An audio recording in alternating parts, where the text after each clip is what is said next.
Welcome to Holiness Revival Movement Worldwide.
Hallelujah. Hallelujah.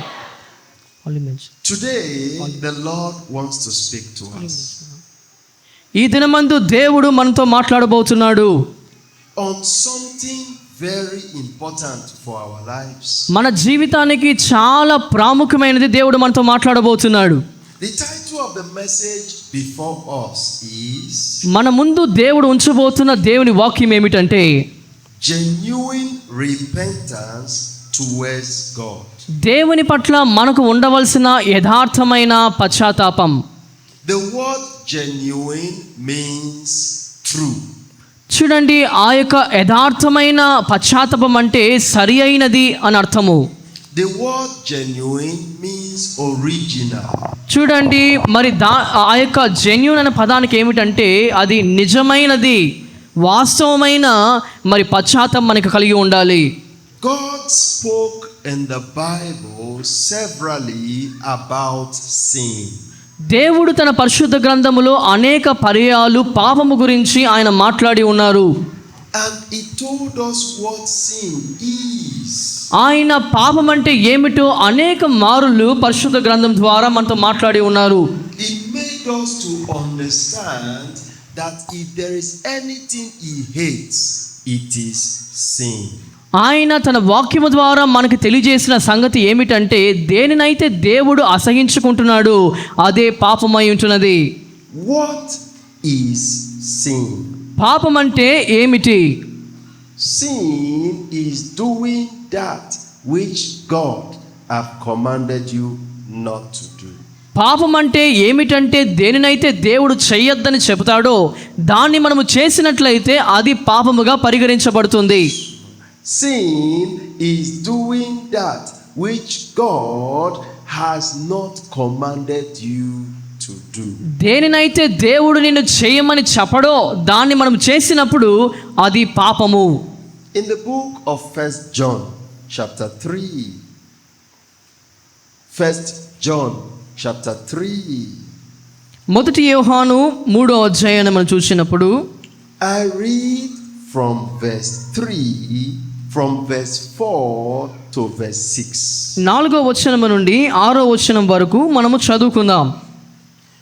Whosoever committed sin transgresseth also the law, for sin is the transgression of the law. పాపము చేయు ప్రతివాడును ఆజ్ఞను అతిక్రమించువాడు, ఆజ్ఞ అతిక్రమమే పాపము. And ye know that he was manifested to take away our sins, and in him is no sin. పాపములను తీసివేయుటకై ఆయన ప్రత్యక్షమాయనని మీకు తెలియను, ఆయన యందు పాపమేమీ లేదు. Whosoever abideth in him sinneth not. Whosoever sinneth hath not seen him, neither know him. ఆయనందు నిలిచి ఉండు వాడెవడును పాపము చేయుడు, పాపము చేయువాడెవడును ఆయనను చూడలేదు, ఎరుగలేదు. God have given the law. దేవుడు ఈ వాక్యాన్ని మనకు అనుగ్రహించి ఉన్నాడు. And the law is in this holy Bible. మరి ఆ ప్రభువు ఈ యొక్క పరిశుద్ధమైన గ్రంథములో ఉన్నారు. And he is saying that sin is anyone. A sinner is anyone who do not obey the law in this Bible. వాక్యం చెప్పిన రీతిగా మనం చూసినప్పుడు పాపి అనేవాడు ఎవరనంటే ఎవరైతే ఈ పరిశుద్ధ గ్రంథంలో రాయబడిన లేఖమును చేయడో, ఆయన ఆజ్ఞను అతిక్రమిస్తాడు, అటు వారు అందరూ కూడా పాపుల కింద పరిగణించబడతారు.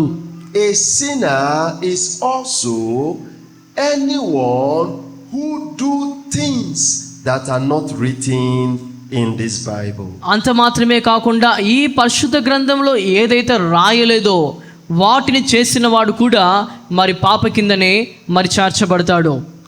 And he said, for this reason Jesus came to this world to save us from sin. ఇందు కారణము చేతనే ప్రభువైన యేసుక్రీస్తు వారు పరలోకము నుండి దిగి వచ్చి మన పాపముల నుంచి మనల్ని విడిపించటానికి ఆయన వచ్చి ఉన్నాడు. That whosoever know him will not commit sin again. ఎవరైతే ఆ దేవుణ్ణి ఎరిగి ఉంటారో అటువంటి వారు తిరిగి పాపము చేయనేరరు. And whosoever is still a sinner do not know him. ఎవరైతే ఇంకా పాపిగా ఉన్నారో వారు దేవుణ్ణి ఎరిగిన వారు ఎంత మాత్రము కానే కాదు. What is the procedure to become a Christian and go to heaven? అయితే ఒక క్రైస్తవుడు అవటానికి ఒక క్రమం ఉంది కదా, ఆ క్రమము ఏమై ఉంది? ఆ క్రమంలో మనం పరలోకానికి చేరవలసి ఉంది. Number 1, accept Jesus Christ as your Lord and personal Savior. మొట్టమొదటి ఏమిటంటే ప్రభువైన యేసుక్రీస్తు వారిని మీరు స్వంత రక్షకుడిగా స్వీకరించాలి. Number 2, repent from those sins you used to commit. Do it no more. ఏ పాపమునైతే మీరు చేస్తూ ఉన్నారో ఆ పాపము మీరు ఇంక మీదట చేయవద్దు. And the process of accepting Jesus, you must confess him with your mouth that he is your Lord and Savior, and you must believe him in your heart that he will save you from your sin. ఏ పాపమునైతే మీరు చేస్తూ వచ్చున్నారో ఆ పాపమును మీరు నోటి గుండా ఒప్పుకొని విడిచిపెట్టిన తర్వాత ప్రభువైన యేసు క్రీస్తుని స్వంత రక్షకుడిగా మనం స్వీకరించవలసి ఉంది. అప్పుడే ఆ పాపము నుంచి మనం విడిపించబడతాం. After you have accepted Jesus, you have repented and you have believed him, he wants you to do water baptism. ఎప్పుడైతే మీరు ప్రభువైన యేసుక్రీస్తుని స్వంత రక్షకుడిగా అంగీకరించి పాపములు విడిచిపెడతారో అప్పుడు మీకు దేవుడు మరి నీటి ద్వారా బాప్తిసము మీరు పొందవాలని దేవుడు తెలియజేస్తూ ఉన్నాడు. After that, he wants you to learn his word and do everything he has written in his word. ఆ తర్వాత ఈ పరిశుద్ధ గ్రంథంలో ఆయన రాసిన ప్రతి వాక్యమును మీరు తెలుసుకోవాలి, నేర్చుకోవాలి, ఆ ప్రకారం మీరు జీవించాలి. But what God is asking me to tell you today is that many of us here are still in number 1. అయితే ఈరోజు మీకు దేవుడు ఏమి తెలియజేయాలని ఆశపడుతున్నాడంటే మీరు వాస్తవానికి ఇంకా ప్రథమ స్థాయిలోనే ఉన్నారు. అంటే మీ పాప స్థితిలోనే మీరు ఉన్నారు, విడిచిపెట్టలేదు. Which means they have not accepted Jesus as their Lord and Savior at all. వారు ప్రభువైన యేసుక్రీస్తుని స్వంత రక్షకుడిగా ఇంకా అంగీకరించని స్థితిలో ఉన్నారు. They just came into the church and continue in the church. వారు కేవలం సంఘానికి వచ్చి సంఘములో కొనసాగుతున్నారు, అంత మాత్రమే. Jesus said you must confess him with your mouth and say, from today you are my God, and from today I will not serve any other God. అయితే దేవుడు ఏం చెబుతున్నాడంటే మీరు మీ నోటి గుండా ప్రభువైన యేసుక్రీస్తును స్వంత రక్షకుడిగా అంగీకరించిన తర్వాత ఈ లోక సంబంధమైన ఏ దేవతలను దేవులను నేను పూజించను అని మీరు ఒప్పుకోలు చేయాలి. Many that are here have not done that. అయితే ఇక్కడున్న చాలా మంది అటువంటి ఒప్పుకోలును చేసిన వారు కాదు. And for you to do that, you must truly believe in him from your heart. ఆ రీతిగా మీరు చేయాలంటే నిజానికి మీరు హృదయపూర్వకంగా ఆయన్ని నమ్మిన వారుగా మీరు ఉండాలి. Jesus is the only God that does not share his glory with any other God. ప్రభువైన యేసుక్రీస్తు మాత్రమే ఆయన ఎటువంటి దేవుడు అంటే ఆయన మహిమను మరి ఎవరితోనూ కూడా పంచుకోవడానికి ఆయనకి ఇష్టపడడు. Sin is a terrible thing. పాపం అనేది భయంకరమైన విషయము. It brings death to man. మనిషికి అది మరణాన్ని కలగజేస్తుంది. Death is a spiritual separation from God. మరణం అనేది ఆత్మీయంగా దేవుడి నుంచి మనల్ని వేరుపరిచే సంగతి. And that brings darkness into the life of the man. అది మనిషి యొక్క జీవితాన్ని అంధకారం చేత నింపేస్తుంది. That is why the man is suffering. అందుకే మనిషి ఇప్పుడు శ్రమ పడుతున్నాడు. That is why he is sick. అందుకే మనిషి రోగిగా ఉంటున్నాడు. That is why he has problems. అందుకే మనిషికి సమస్యలు ఉన్నాయి. That is why he cannot be helped. అందుకే అతడికి సహాయపడడానికి ఏమీ లేదు. The man may be very healthy. ఒకవేళ మనిషి చాలా ఆరోగ్యవంతుడిగా కనబడవచ్చు, comes to church. సంఘానికి వస్తూ ఉండవచ్చు. When they say hallelujah, he say hallelujah. హల్లెలూయా అన్నప్పుడు వారు ప్రతిస్పందగా హల్లెలూయా కూడా చెబుతారు. But he is already dead. అయితే నిజానికైతే వారు మరణించిన స్థితిలో ఉన్నారని మనం తెలుసుకోవాలి. God does not know him. దేవుడు అతన్ని ఎరిగినవాడు కాదు. God does not know her. దేవుడు ఆమెను ఎరిగినవాడు కాడు. All the worship that man and that woman is doing in the church, అయితే వారు సంఘములో ఆరాధిస్తూ ఉన్నారు, దేవుని స్తుతిస్తూ ఉన్నారు. is a waste of time. అయితే ఆ రీతిగా వారు చేసినప్పటికీ కూడా వారి సమయం అంతా కూడా వృధాగా అయిపోతుంది. When that man or that woman dies, ఎప్పుడైతే ఆ పురుషుడు గాని ఆ స్త్రీ గాని మరణిస్తుందో he is going to hell. వారు నరకానికి చేర్చబడుతున్నారు. Hell is a terrible place. నరకం అనేది భయంకరమైన మరి స్థితి. Hell is a very terrible place. అది నరకం అనేది భయంకరమైన మరి స్థలం అది. Anybody that goes to hell ఎవరైతే నరకానికి వెళ్తారో will remain there forever and ever. వారు శాశ్వతముగా నరకములోనే ఉండిపోవాల్సి వస్తుంది. In the book of James, అయితే యాకోబు పత్రికను మనం చూసినట్లయితే James chapter 4, యాకోబు పత్రిక 4వ అధ్యాయం verse 17, 17వ వచనాన్ని మనం చదువుకుందాం. the Bible says, అక్కడ ఉపమానము మనం చూసినట్లయితే, therefore to him that knoweth to do good and doeth it not, to him it is a sin. కాబట్టి మేలైనది ఏదియు ఎరిగియు అలాగు చేయని వానికి పాపము కలుగును. This truth I'm preaching to you today. ఈ సత్యాన్ని ఈ దినమందు నేను మీకు బోధిస్తూ ఉన్నాను. If you refuse to do it, ఒకవేళ మీరు ఈ పనిని చేయడానికి తిరస్కరించినట్లయితే then you are in sin. మీరు పాపములో ఉన్నారని దాని అర్థం. This message I am preaching to you today ఈ దినమందు నేను మీతో మాట్లాడుతున్న ఉపదేశము is a good thing. అది చాలా మంచిది. God have sent me to tell you.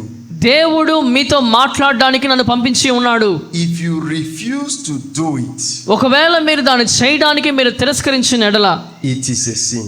అది పాపమై ఉంటున్నది. In James chapter 1, యాకోబు పత్రిక 1వ అధ్యాయం మనం చూసినప్పుడు verse 15, 15వ వచనం చదివినట్లయితే, it says, then when lust hath conceived, it bringeth forth sin, and sin, when it is finished, bringeth forth death. అక్కడ వాక్యం ఈ రీతిగా చెప్పబడుతూ ఉంది, దురాశ గర్భము ధరించి పాపము కనగా పాపము పరిపక్వమై మరణమును కనును. Sin starts from the heart. పాపం అనేది హృదయములో మొదలవుతుంది. you start thinking about it. మీరు దాని గురించి ఆలోచించడం ప్రారంభిస్తారు. You start liking to do it. ఆ పాపమును చేయడానికి మీరు ఇష్టపడుతూ ఉంటారు. That is lost. That is lost. అది దురాశ అయి ఉంటున్నది. So when you conceive that lust in your heart, ఎప్పుడైతే ఆ దురాశ మీరు గర్భము దాల్చుతాడో మీలో, it will push you to do it. ఆ యొక్క దురాశను చేయడానికి ఆ దురాశ మిమ్మల్ని బలవంతము చేస్తుంది. And when you do it, ఎప్పుడైతే ఆ యొక్క పాపము మీరు చేస్తారో, the Bible says it brings death. వాక్యం చెప్పబడతా ఉంది, దురాశ గర్భము ధరించి పాపమును కంటుంది, మరణాన్ని తెస్తుంది అని. Let us define death. మరణం అంటే ఏమిటి, దాని యొక్క నిర్వచనాన్ని మనం చూద్దాం. Isaiah chapter 59. యెషయా 59వ అధ్యాయం.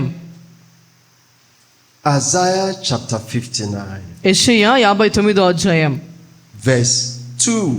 2వ వచనాన్ని మనం చదువుకుందాం. He said, but your iniquity have separated between you and your God, and your sins have hid his face from you, that he will not hear you. మీ పాపములు ఆయన ముఖమును మీకు మరుగుపరచను గనుక ఆయన ఆలకింపకున్నాడు. God is saying, దేవుడే ఈ రీతిగా పలుకుతున్నాడు. his hands are not short that he cannot help you. రక్షింపనేరుకుంటున్నట్లు ఆయన హస్తములు కొరచ కాలేదని వాక్యాన్ని మనం చూస్తున్నాం. His ears are not deaf that he cannot hear you. విననేరుకున్నట్లు ఆయన చెవులు మందము కాలేదని వాక్యాన్ని చూస్తున్నాం. The reason why he is not helping you, వాస్తవానికి ఆయన మీకు ఎందుకు సహాయము చేయలేకపోతున్నారంటే, the reason why he is not hearing your prayer, నీ ప్రార్థన ఆయన ఎందుకు వినకలేకపోతున్నారనంటే, is because you have sinned. దాని కారణం ఏమిటంటే మీరు పాపము చేసి ఉన్నారు కాబట్టి.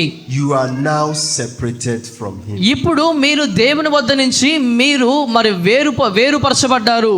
And we saw it before that sin brings death. ఇంతకు ముందు కూడా మనం వాక్యాన్ని చదువుకున్నాము, పాపము మరణాన్ని అనుగ్రహిస్తుందని. God hates sin. దేవుడు పాపాన్ని ఎంతగానో అసహించుకుంటున్నాడు. He told us this in the book of Proverbs. ఆ యొక్క సామెతల గ్రంథములో దేవుడు ఈ విషయాన్ని మనకు తెలియజేస్తూ ఉన్నాడు. Proverbs chapter 6. సామెతలు 6వ అధ్యాయము verse 16 to 16వ వచనము నుండి 19వ వచనము. Proverbs chapter 6. సామెతలు 6వ అధ్యాయము I read from verse 16. 16వ వచనం నుంచి దైవజనులు చదవబోతున్నారు. These 6 things doth the Lord hate, here 7 are an abomination unto him. యెహోవాకు అసహ్యమైనవి 6 కలవు, 7ను ఆయనకి హేయములు. A proud look,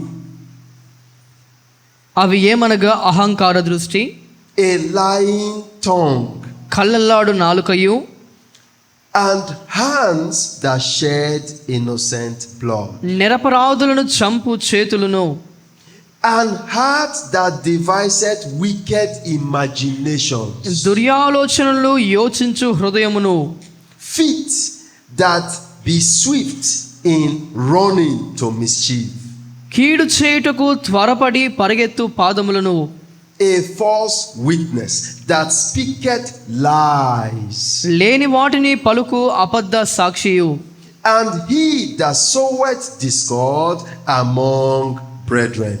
అన్నదమ్ముల మధ్యలో జగడములు పుట్టించు వాడును. God hates sin. దేవుడు పాపమును అసహించుకుంటున్నాడు. In Genesis chapter 1, God created man. ఆది కాండం మొట్టమొదటి అధ్యాయం మనం చూసినప్పుడు దేవుడు మానవుణ్ణి సృష్టించి ఉన్నాడు. In Genesis chapter 6, God destroyed man.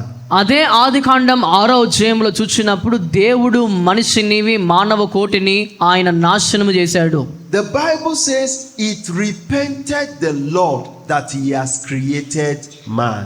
దేవుని వాక్యం ఏం చెప్పబడుతుందంటే ఆయన మానవుని చేసినందుకు సంతాపపడ్డాడని మనం చూస్తున్నాం. God was very angry with himself that he created man. మనిషిని చేసిన దాన్ని బట్టి దేవుడు తనపైనే తానుగా ఆయన కోపపడినట్లుగా మన వాక్యాన్ని చూస్తున్నాం. The reason for his anger, he said, the imagination of man's heart is wickedness continually. దేవుడు తాను పైనే కోపపడడానికి కారణం ఏమిటంటే దేవుడు చేసిన మనుషులు దుర్యాలోచనల చేత వారు చెడ్డ తలపుల చేత నింపబడడమే. He destroyed man, remaining 8 people. దేవుడు కేవలము 8 మంది మానవుల్ని మాత్రం విడిచిపెట్టి మిగిలిన భూమిని అంతా కూడా ఆయన నాశనం చేశాడు. He gave man another chance that these 8 people should bring forth men, women that will not sin again. అయితే మానవ కోటికి దేవుడు మరొక అవకాశం ఇవ్వడానికి సిద్ధపడ్డాడు. అందుకే ఆ 8 మందిని మాత్రం విడిచిపెట్టి వారి ద్వారా అనేకమైన సంతానము పురుషులను స్త్రీలను కలిగిన వారై మరి వారు విస్తరించబడి వారు పాపము లేని వారుగా బ్రతుకుతారని దేవుడు రెండవసారి మనిషికి అవకాశం ఇచ్చాడు. But man continued to sin. అయితే మనుషులు మాత్రం పాపము చేయడమే కొనసాగిస్తూ వచ్చారు. ఆ తర్వాత కూడా God said, if I destroy man totally, what is the gain? అయితే దేవుడు అంటున్నాడు, నేను సమస్త మానవుల్ని నాశనం చేస్తే దానివల్ల వచ్చే ఉపయోగం ఏమిటి? Let me come myself to save man by myself. అయితే నన్ను సమాధానపరుచుకొని ఈ మానవుల్ని రక్షించటానికి నేను ప్రయత్నం చేస్తానని దేవుడు తనలో తాను అనుకున్నాడు. Before he decided to come by himself, he tried everything to save man. మనిషిని మానవ జాతిని కాపాడడానికి దేవుడు ఈ భూలోకానికి రాక మునుపు ఏమి చేయగలడో అవన్నీ కూడా ప్రభువు చేశాడు. He sent prophets. ఆయన ప్రవక్తలను పంపించాడు. He sent priests. ఆయన మరి బోధకుల్ని పంపించాడు. He used kings. రాజుల్ని వాడుకున్నాడు. He used judges. ఆయన న్యాయాధిపతులను వాడుకున్నాడు. But man still refused to leave sin. అయితే మానవులు మాత్రము పాపాన్ని విసర్జించడానికి వారు ఒప్పుకోలేదు, కానీ పాపములోని కొనసాగించబడ్డారు. Then he decided to come by himself. అప్పుడు దేవుడు ఏమనుకున్నాడంటే నేనుగా లోకానికి వెళ్తాను మనుషుల్ని When రక్షించడానికి. he came to this world, ఎప్పుడైతే దేవుడు లోకానికి వచ్చాడో he decided to have a name different from the name that he was called when he was in heaven. దేవుడు ప్రభువైన యేసుక్రీస్తు పరలోకములో ఏ నామముతో పిలువబడుతున్నారో ఆ నామము కాకుండా ఒక ప్రత్యేకమైన నామము కలిగిన వాడే ఈ భూలోకానికి రావాలని ఆయన కోరుకున్నాడు. And the name he chose is Jesus Christ of Nazareth. ఆయన ఎంచుకున్న నామం ఏమిటంటే నజరేయుడైన యేసుక్రీస్తు. He did this because of the love he has for man. ఆయన ఈ కార్యము ఎందుకు చేశాడంటే ఆయన సకల మానవుల పైన ఉన్న ప్రేమను బట్టి ఆయన ఈ కార్యాన్ని చేయడానికి ఇష్టపడ్డాడు. That is why the Bible says, for God so loved the world that he gave his only begotten Son, that whosoever believeth in him shall not perish but have everlasting life. అందుకే వాక్యం ఏం సెలవిస్తుందంటే దేవుడు లోకమును ఎంతగానో ప్రేమించాడు కనుక తన అద్వితీయ కుమారుణ్ణి ఆయన లోకానికి పంపించి ఉన్నాడు సర్వలోక మనుషుల రక్షణ నిమిత్తమై అని. So he paid the price to deliver us from the hands of Satan. ఈ సాతాను యొక్క చేతుల నుండి మనుషుల్ని విడిపించడానికి ఆయన వెల చెల్లించినట్లుగా ఖరీదు చెల్లించినట్లుగా మనం చూస్తున్నాం. He died on the cross of Calvary for this purpose. ఈ ఉద్దేశం నిమిత్తమై ఆయన కలువరి శిలువలో ప్రాణము విడిచినట్లుగా చూస్తూ ఉన్నాం. And he gave a law. ఆయన ఆజ్ఞను మనకి ఇచ్చాడు. Say you must repent first and believe in him before you can enter heaven. కాబట్టి మీరు మొట్టమొదటిగా మీరు చేసిన పాపముల నిమిత్తమై పశ్చాత్తాపడి వాటిని విడిచిపెట్టినప్పుడు మీరు పరలోకానికి చేరుకోవడానికి అర్హులవుతారని దేవుడు ఒక ఆజ్ఞను నిర్ణయించి ఉన్నాడు. In the book of Mark, mark సువార్తలో మనం చూసినట్లయితే Mark chapter 1, మార్కు సువార్త 1వ అధ్యాయము verse 15, 15వ వచనాన్ని మనం చూసుకుందాం. the Bible says, వాక్యం ఈ రీతిగా తెలియజేస్తా ఉంది. Mark chapter 1, మార్కు సువార్త 1వ అధ్యాయము verse 15, 15వ వచనం. the Bible says, వాక్యం ఈ రీతిగా తెలియజేస్తా ఉంది. and saying, this time is fulfilled, and the kingdom of God is at hand. Repent ye and believe in the gospel.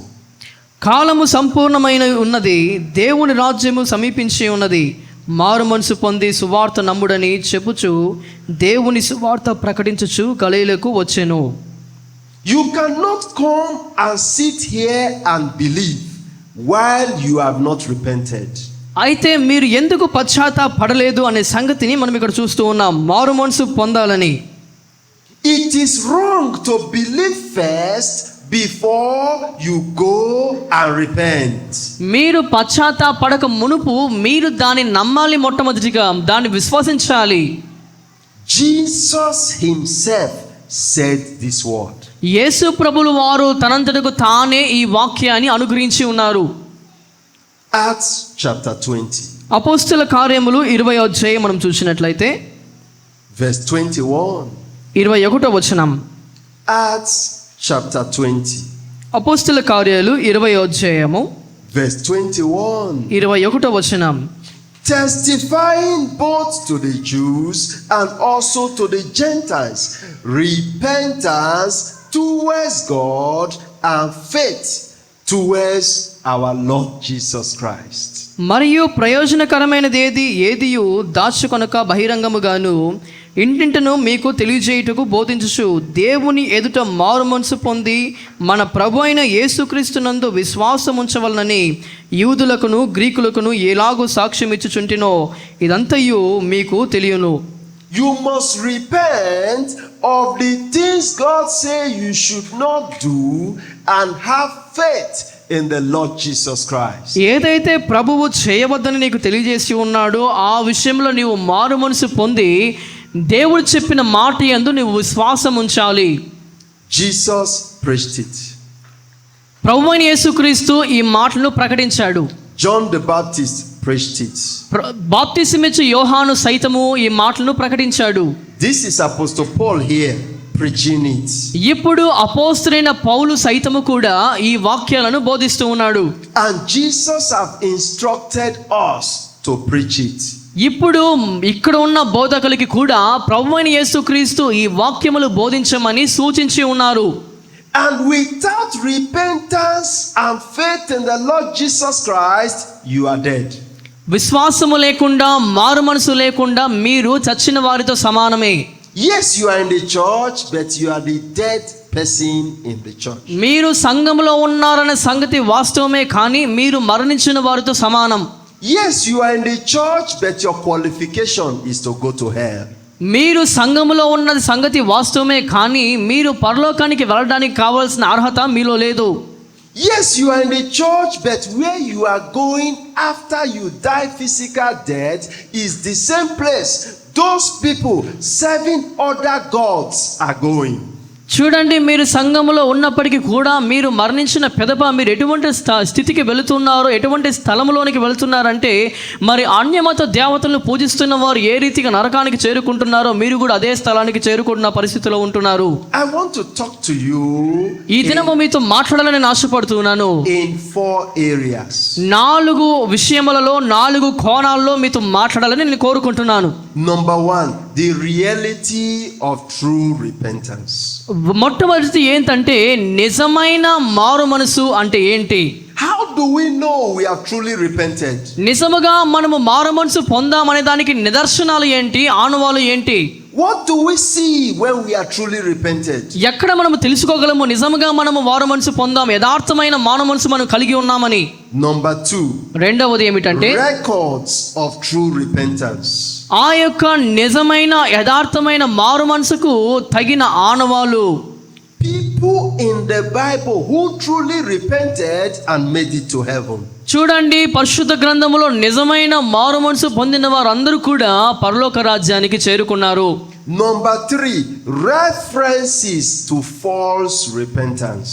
మూడవది ఏంటంటే మరి అబద్ధమైన మారు మనసు లేదంటే అవాస్తవమైన మారు మనసుకు తగిన ఆనవాళ్ళు. People who came up to say, yes, I know this thing I'm doing is a sin, I repent today, but yet they did not repent.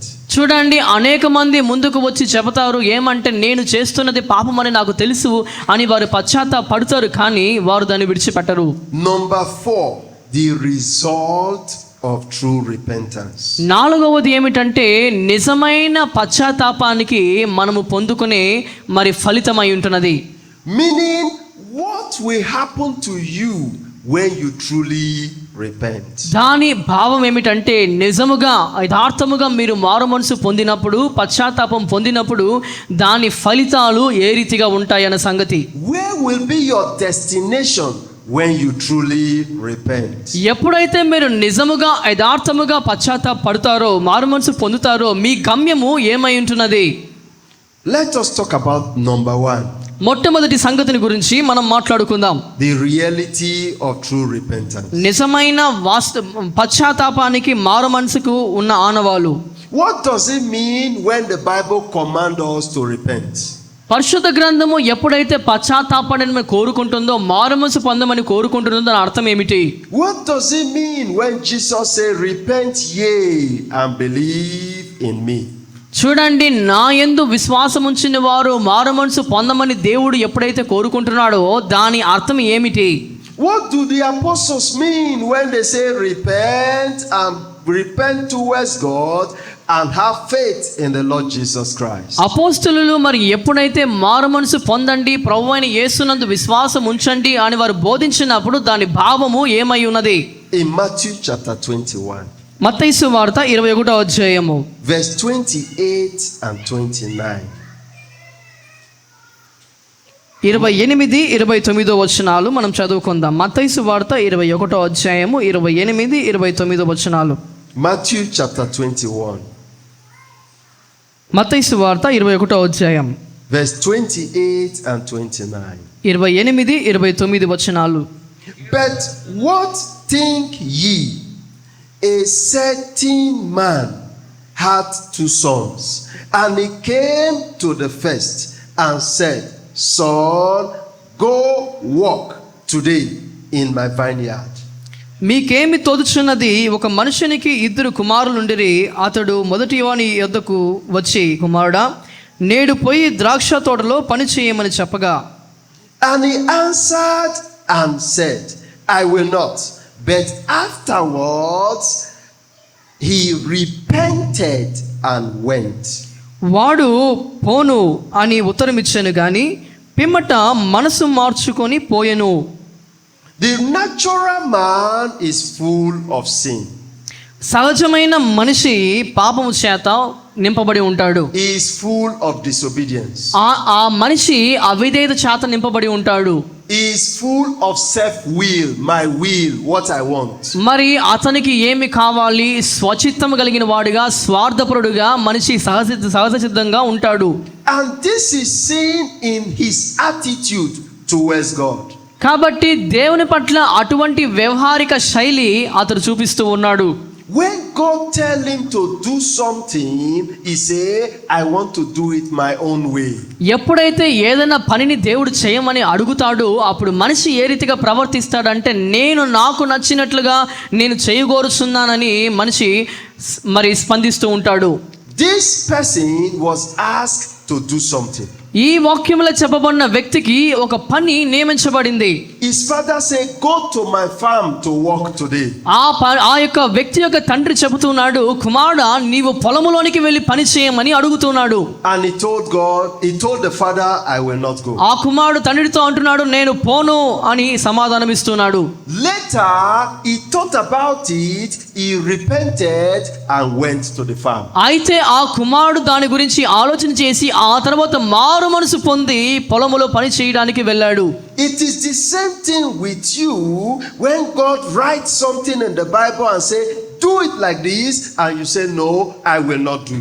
ఈ దినమందు మీ జీవితంలో కూడా ఇదే పరిస్థితి నెలకొంటా ఉంది. మరి పరిశుద్ధ గ్రంథంలో దేవుడు ఈ రీతిగా చేయమని ఎప్పుడైతే కోరుకుంటున్నాడో మీరు కూడా ఏ రీతిగా ఉన్నారంటే నేను చేయలేను అనే పరిస్థితిలో మీరు కనబడుతున్నారు. From this scripture, what is repentance? అయితే ఈ వాక్యాన్ని మనం చూసినప్పుడు మారు మనసు అంటే ఏమిటి? Repentance means change of mind. మారు మనసు అనే దానికి అర్థం ఏమిటంటే మనసును మార్చుకోవడము. He was going in the way of sin, the way of disobedience before, but he changed his mind and decided to obey. ఆ వ్యక్తి దేవునికి అవిధేయకరమైన మార్గములో వెళుతూ ఉన్నాడు, పాపం అనే మార్గములో వెళుతూ ఉన్నాడు. కానీ తర్వాత మారు మనసు పొంది అతను వెళుతున్న మార్గాన్ని మార్చుకున్నట్లుగా మనం చూస్తూ ఉన్నాం. What is this repentance? ఈ మారు మనసు ఎట్టిది? This man had disobeyed. He has rebelled. He has refused. He has denied. He said, I will not go. But he changed his mind and decided to go. ఈ వ్యక్తిని మనం చూసినప్పుడు ఆ యొక్క తండ్రి మాటను ఇతను తిరస్కరించాడు, తృణీకరించాడు, అవిధేయుడయ్యాడు. అయినప్పటికీ కూడా తర్వాత ఆలోచించిన వాడై తన మనసును మార్చుకొని తండ్రి చెప్పిన పని చేయడానికి అతడు ముందుకెళ్ళాడు. So what is repentance? కాబట్టి మారు మనసు అంటే ఏమిటి? Repentance means a change of mind. మారు మనసు అంటే ఏమిటంటే మనసును మార్చుకోవడము, మనిషి యొక్క మనసు స్థితిని మార్చుకోవడమే. Is a change of attitude. ప్రవర్తనను మార్చుకోవడమే. Is a change of behavior. ఆ యొక్క వ్యవహారిక శైలను మనం మార్చుకోవడమే. You used to lie before, and the Bible says, thou shalt not lie. And you say, from today, I will not lie again. పరిశుద్ధ గ్రంథం చెప్పబడుతూ ఉంది, మనం అబద్ధం ఆడకూడదు, అబద్ధాలు పలకకూడదని దేవుని వాక్యం సెలవిస్తుంది. కనుక ఆ వాక్యాన్ని విన్న వెంటనే నువ్వేం చెప్పాలంటే ఈ దినం మొదలుకొని దేవుని వాక్యం ప్రకారము నేను అబద్ధం ఆడను అని చెప్పగలిగిన స్థితిలో ఉండాలి. Repentance is a change of plan. చూడండి, మారు మనసు అంటే నీవు ఏ ప్రణాళికలో నడుస్తున్నావో దాన్ని మార్చుకోవడం. Repentance is moving from darkness into light. మారు మనసు అంటే ఏమిటంటే మరి అంధకారములో నుండి వెలుగులోనికి మనము దాటబడడము. Repentance means changing from the wrong way of life into the right way of life. మారు మనసు అంటే ఏమిటంటే జీవితంలో ఒక తప్పుడు మార్గములో వెళుతున్న నీవు దాన్ని విడిచిపెట్టి ఒక సరైన సన్మార్గములో నడవడానికి ప్రయత్నించడమే. Repentance means 180 degrees turn back from the way you were behaving before. మారు మనసు అంటే ఏమిటంటే 180 డిగ్రీల మనము వెనక్కి తిరిగి, అంటే సంపూర్ణంగా మనం వెళ్తున్న మార్గం నుంచి వెనుక తిరిగి మనము తన మార్గాన్ని మార్చుకోవడమే. You cannot define repentance without using the word turning back.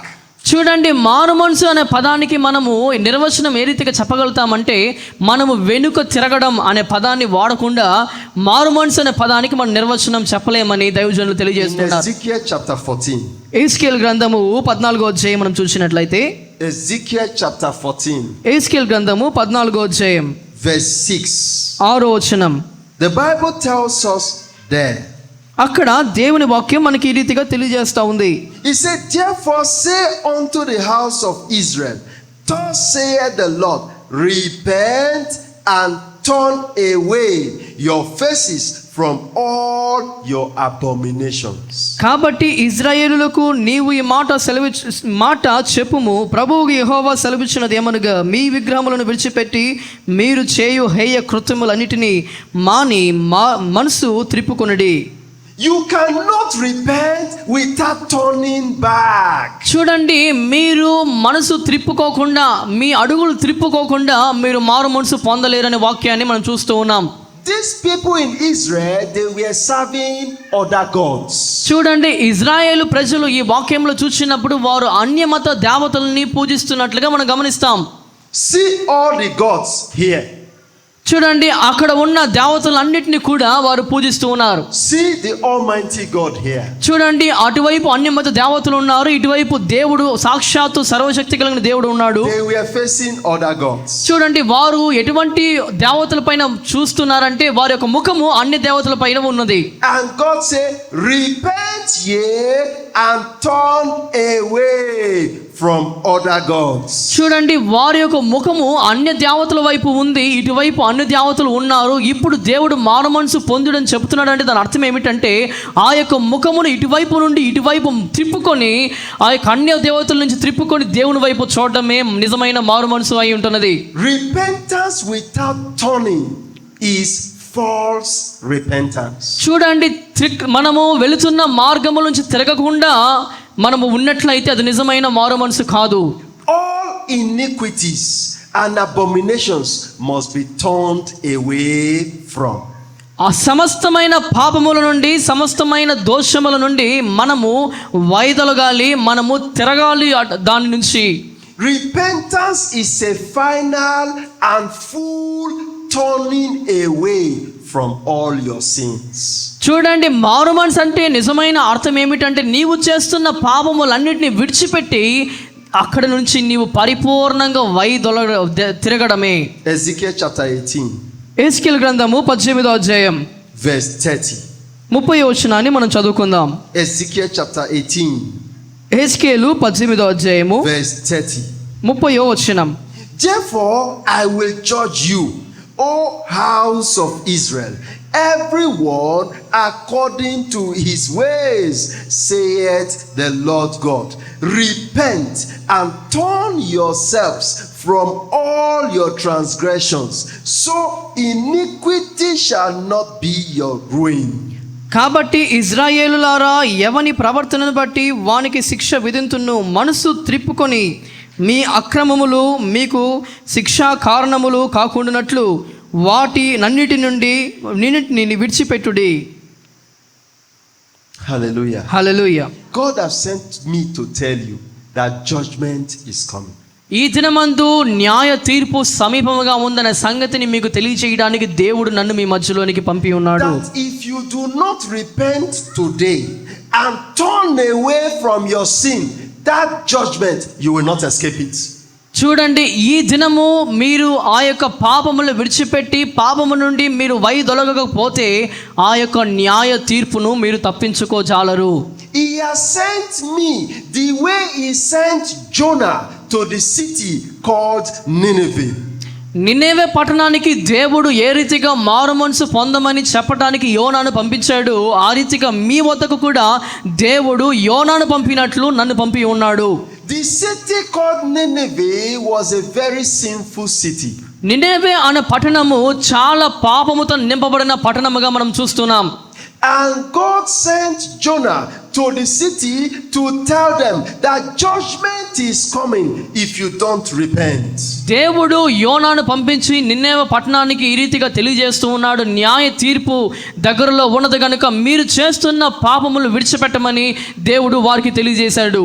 Although Jonah refused to go the first time and God punished him for it, but later Jonah went and the people of Nineveh, they repented. యోనా మొట్టమొదటిగా వెళ్ళడానికి తిరస్కరించినప్పటికీ కూడా దేవుడు యోనాను శిక్షించి తిరిగి నినెవె పట్టణానికి వెళ్ళి వారికి బోధించడానికి యోనాను పంపి ఉన్నాడు. You may have an excuse for your sin. ఒకవేళ నీ పాపము నిమిత్తమై నీకు ఏదో ఒక కారణం ఉండొచ్చు. You may say it is because of the situation of things. ఒకవేళ మీరు అనొచ్చు, నా పరిస్థితులను బట్టి నేను పాపం చేస్తున్నానని ఏదో మీరు కారణాలు చెప్పొచ్చు. You may say God knows I am trying my best. చూడండి, నేను నా సాయశక్తిలో నేను ప్రయత్నం చేస్తున్నానన్న సంగతి దేవునికి తెలుసు కదా అని మీరు మీరు మీరు కారణాలు చెప్పొచ్చు. You may say I didn't know this thing I was doing is a sin. చూడండి, నేను చేస్తున్నది పాపమని నాకు తెలియదు అని మీరు సమాధానం చెప్పవచ్చు. Let me take you to the book of Proverbs. అయితే సామెతల గ్రంథంలో మీకు ఒక వాక్యాన్ని నేను చూపిస్తాను. Proverbs chapter 14 verse 6. సామెతల గ్రంథము Proverbs chapter 14 14వ verse 6. అధ్యాయము 6వ వచనం. Praise the Lord. సామెతలు 14 6వ వచనం. Praise the Lord. దేవునికి స్తోత్రం. హల్లెలూయా. The Lord is speaking to somebody tonight. ఈ మధ్యాహ్నము దేవుడు ఎవరితోనో ప్రత్యేకంగా మాట్లాడుతున్నాడు. హల్లెలూయా. The Lord is speaking to somebody tonight. ఇప్పుడు దేవుడు ఎవరితో ప్రత్యేకంగా మాట్లాడుతున్నాడు. హల్లెలూయా. Amen. Amen. You may think what you are doing is right. You may think what you are doing is right. I'm not reading yet. ఒకవేళ మీరు చేస్తున్న పని అది సరిగ్గా ఉందని ఒకవేళ భావనలో మీరు ఉండవచ్చు. But God is saying something to you today. అయితే దేవుడు ఈ దినమందు ఏదో మీతో మాట్లాడుతున్నాడు. Proverbs chapter 14 and I read verse 2. సామెతలు 14వ అధ్యాయములో 2వ వచనాన్ని నేను మీ నిమిత్తమై చదవబోతున్నాను. He said, "He that walketh in his righteousness feareth the Lord, but he that is perverse in his ways despiseth him." యథార్థముగా ప్రవర్తించువాడు యెహోవా యందు భయభక్తులు గలవాడు, కుటిల చిత్తుడు ఆయనను తిరస్కరించువాడు. If you are walking right, you are honoring God. నీవు యథార్థంగా నడుస్తున్న వాడిగా ఉన్నట్లయితే నీవు దేవుణ్ణి మహింపరుస్తున్నావని దాని అర్థం. If you are walking wrongly, you are despising God. నీవు కుటిల చిత్తుడువై దేవునికి వ్యతిరేకంగా నీవు ప్రవర్తిస్తూ ఉన్నట్లయితే, నడుస్తూ ఉన్నట్లయితే దేవుణ్ణి నీవు అగౌరవపరుస్తున్నావని దాని అర్థం. God does not care whether you know it or not. అయితే నీవు తెలిసి చేస్తున్నావో తెలియక చేస్తున్నావో దాని సంగతి దేవుడు లెక్కించాడు గాని, Because he has provided everything for you to know it. దాని కారణం ఏమిటంటే నీవు సమస్తము తెలుసుకోవడానికి తగిన వాక్యములు ఆయన అనుగ్రహించి ఉన్నాడు కాబట్టి. The person that wrote the Bible in your local language, చూడండి, ఏ వ్యక్తి అయితే పరిశుద్ధ గ్రంథాన్ని రాశాడు ఆ వ్యక్తి మీ యొక్క భాషలోనే, మీ సొంత భాషలో రాసి ఉన్నాడు. who gave him the ability to do it? చూడండి, మీ స్వభాషలో ఈ వాక్యాన్ని రాయడానికి ఆ వ్యక్తికి ఎవరు సామర్థ్యం కలుగజేశాడు? The Bible says there is something that seemeth right unto a man. చూడండి, మనిషికి కొన్ని సంగతులు సందర్భములు చూసినప్పుడు అది వారికి సరిగ్గా అనిపిస్తుంది. But the end of that thing is destruction. అయితే దాని ముగింపు మాత్రము వినాశనమే, నాశనమే. You may be saying what I'm doing today is right. ఒకవేళ నీవు అనుకోవచ్చు, నేను ఈ దినం చేస్తున్నది సరిగ్గా ఉన్నది, న్యాయమైనది నువ్వు భావిస్తూ ఉండొచ్చు కానీ, But God say it is destruction. అయితే దేవుడు అంటున్నాడు దాని ఫలితము నాశనము, పతనమని. What happened to the people in Nineveh? చూడండి, నినేవే పట్టణంలో ఉన్న ప్రజలకు ఏమైంది? In Jonah chapter 3 verse 8. యోనా 3వ అధ్యాయము 8వ వచనం. God said this about Nineveh. నినేవే పట్టణమును గురించి దేవుడు ఈ రీతిగా మాట్లాడుతున్నాడు. Jonah chapter 3 verse 8. యోనా 3:8వ వచనం. But let man and beast be covered with sackcloth and cry mightily unto God, and yea, let them turn every one from his evil ways and from the violence that is in their hands. ఒకవేళ దేవుడు మనసును త్రిప్పుకొని పశ్చాత్తాపడి మనము లయము కాకుండా తన కోపాగ్నిని చల్లార్చుకొనును గనుక మనుషులు ఏదియు పుచ్చుకొనకూడదు, పశువులు కానీ ఎద్దులు కానీ గొర్రెలు కానీ మేత మేయకూడదు, నీళ్లు త్రాగకూడదు. The message from God to Jonah for the people of Nineveh is repent and turn away. నినేవే పట్టణము నిమిత్తమై దేవుడు అనుగ్రహించిన వాక్యము యోనా ద్వారా ఏమిటంటే, వారు చేస్తున్న పాపములు మానుకొని ఆ పాపముల నుంచి వారు తొలగాలి అని. And they did it. వారు ఆ పని చేశారు. Look at what the Bible says in verse 10. చూడండి, 10వ వచనంలో వాక్యం ఏం చెప్తుందో మనం చూద్దాం. And God saw their works, that they turned from their evil ways, and God repented of the evil that he had said he would do unto them, and he did not. ఈ నినేవే వారు తమ చెడు నడతలు మానుకొనగా వారు చేయుచున్న క్రియలను దేవుడు చూచి పశ్చాత్తాపుడై వారికి చేయుదునని తాను మాట ఇచ్చిన కీడు చేయక మానెను. What is the Bible telling us? చూడండి, వాక్యం మనకి ఏం తెలియజేస్తా ఉంది? God has pronounced judgment on you. దేవుడు నీపైన న్యాయ తీర్పు ఇచ్చి ఉన్నాడు. The Bible says in Matthew chapter 3 verse 16. Matthew- John 3:16. He said, "For God so loved the world that he gave his only begotten Son, that whosoever believeth in him shall not perish but have everlasting life." In verse 17, he says, "He that believeth not is condemned already." చూడండి, దేవుని వాక్యము యోహాను సువార్త 3:16 చూసినప్పుడు దేవుని వాక్యం చెప్పబడతా ఉంది, ఎవరైతే తన అద్వితీయ కుమారుడును పుట్టినవాని యందు విశ్వాసం ఉంచుతారో వారందరూ కూడా దేవునికి కుమారులుగాను కుమార్తెలుగాను మార్చబడతారనే వాక్యం రాయబడతా ఉంది. కానీ తన తర్వాత వచనం చూసినప్పుడు ఎవరైతే నమ్మి విశ్వాసం ఉంచారో వారికి నాశనము, మరణమని మన వాక్యాన్ని చూస్తున్నాం. And you must repent before you believe. అయితే మీరు మారు మనసు పొందక మీరు విశ్వాసం ఉంచక ముందు మారు మనసు పొందాలి. So if you have not believed, there is a condemnation on you already. కాబట్టి మీరు విశ్వాసం ఉంచని స్థితిలో ఉన్నట్లయితే మీ పైన న్యాయ తీర్పు ఉన్నది.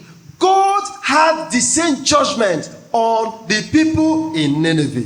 చూడండి, నినేవే పట్టణం పైన కూడా అటువంటి ఒక న్యాయ తీర్పును దేవుడు నిర్ణయించి ఉన్నాడు. And the judgment was to destroy them.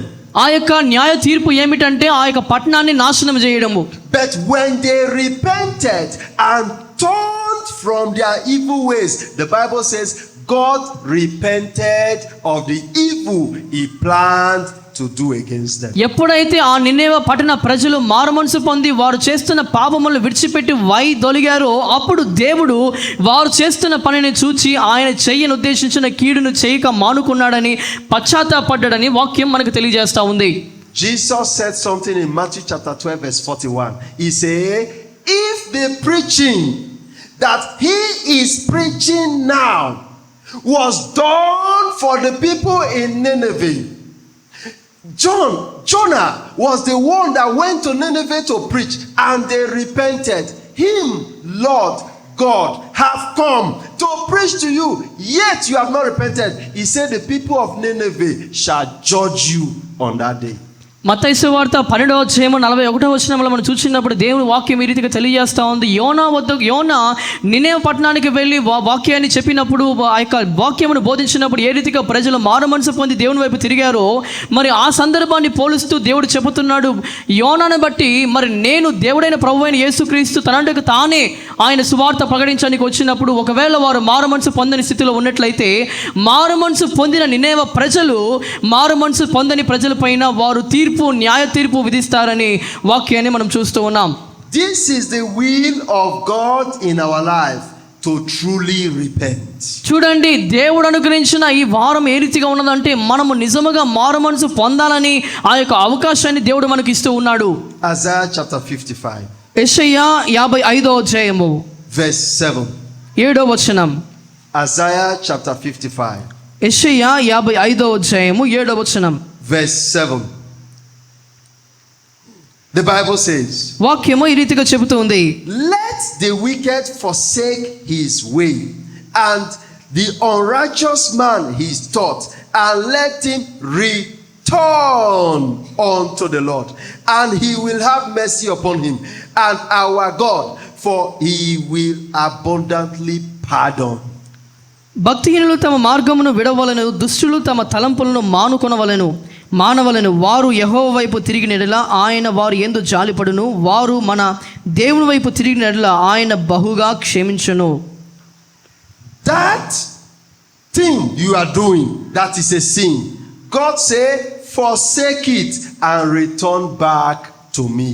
నీవు చేస్తున్న ఆ పని ఏదైతే ఉన్నదో అది పాపము కనుక దాన్ని విడిచిపెట్టి నీవు దేవుని వైపు తిరగాలి అని దేవుడు మాట్లాడుతూ ఉన్నాడు. So every time we come here, let us ask the Lord for mercy. "Oh God, have mercy upon me, have mercy upon me, have mercy upon me, have mercy upon me." After that, you go back to that sin. God say you will not be forgiven. అనేక మంది ఏ రీతిగా ఉంటారంటే దేవుని మందిరానికి వచ్చినప్పుడు మాత్రం దేవా నన్ను కనికరించు, దేవా నన్ను కనికరించు, దేవా నన్ను కనికరించు అని ప్రార్థన చేసుకుంటారు. కానీ సంఘం నుంచి బయటికి వెళ్ళినప్పుడు తిరిగి అదే పాపాన్ని కొనసాగిస్తూ ఉంటారు. కనుక మీరు క్షమించబడనేరరు. He said, "Forsake that sin you have come to repent of, and return back to me." దేవుడు ఏమని చెబుతూ ఉన్నాడంటే నీవు చేస్తున్న ఆ పాపమును విడిచిపెట్టి దాని నుండి నువ్వు వైదొలిగి నా వద్దకు రావాలని దేవుడు మాట్లాడుతున్నాడు. Because of time, I will go straight to false repentance. సమయము సంకుచితమై ఉన్నది కాబట్టి నేను నేరుగా 4వది అంటే నిజమైన యథార్థమైన మారుమనసు అంటే ఏమిటి అనే అంశం గురించి నేను మీకు తెలియజేస్తాను. I just want to show you people in the Bible that were like you, that did not repent right, that went to hell. చూడండి, పరిశుద్ధ గ్రంథంలో ఉన్న అనేకమైన వ్యక్తులు కూడా మీ వలె ఉన్నారు. వారు సరైన సమయంలో దేవుడు అనుగ్రహించినప్పుడు వారు నిజమైన మారుమనసు పొందలేదు కనుక వారు నరకానికి చేరుకున్నారు. The first person is King Pharaoh. మొట్టమొదటి వ్యక్తి ఎవరంటే ఫరో అయిన రాజు అయిన ఫరో. In the book of Numbers, in the book of Exodus. నిర్గమకాండం మనం చూసినట్లయితే Exodus chapter 9. నిర్గమకాండము 9వ అధ్యాయము. Exodus chapter 9. నిర్గమకాండం 9వ అధ్యాయము. I'll read from verse 27 to 29. 27 నుంచి 29 వచనాలు నేను మీ నిమిత్తమై చదివి వినిపిస్తాను. The Bible says, and Pharaoh sent and called for Moses and Aaron and said unto them, I have seen this time the Lord is righteous, and I and my people are wicked. 27వ వచనం మనం చూసినట్లయితే వాక్యం ఈ రీతిగా తెలియజేస్తా ఉంది. ఇది చూడగా ఫరో మోషే అహరోనుని పిలువనంపి, నేను ఈసారి పాపం చేసి ఉన్నాను. యెహోవా న్యాయవంతుడు, నేనును నా జనులను దుర్మార్గులము. Entreat the Lord, for it is enough that there be no more mighty thundering and hail, and I will let you go, and ye shall stay no more.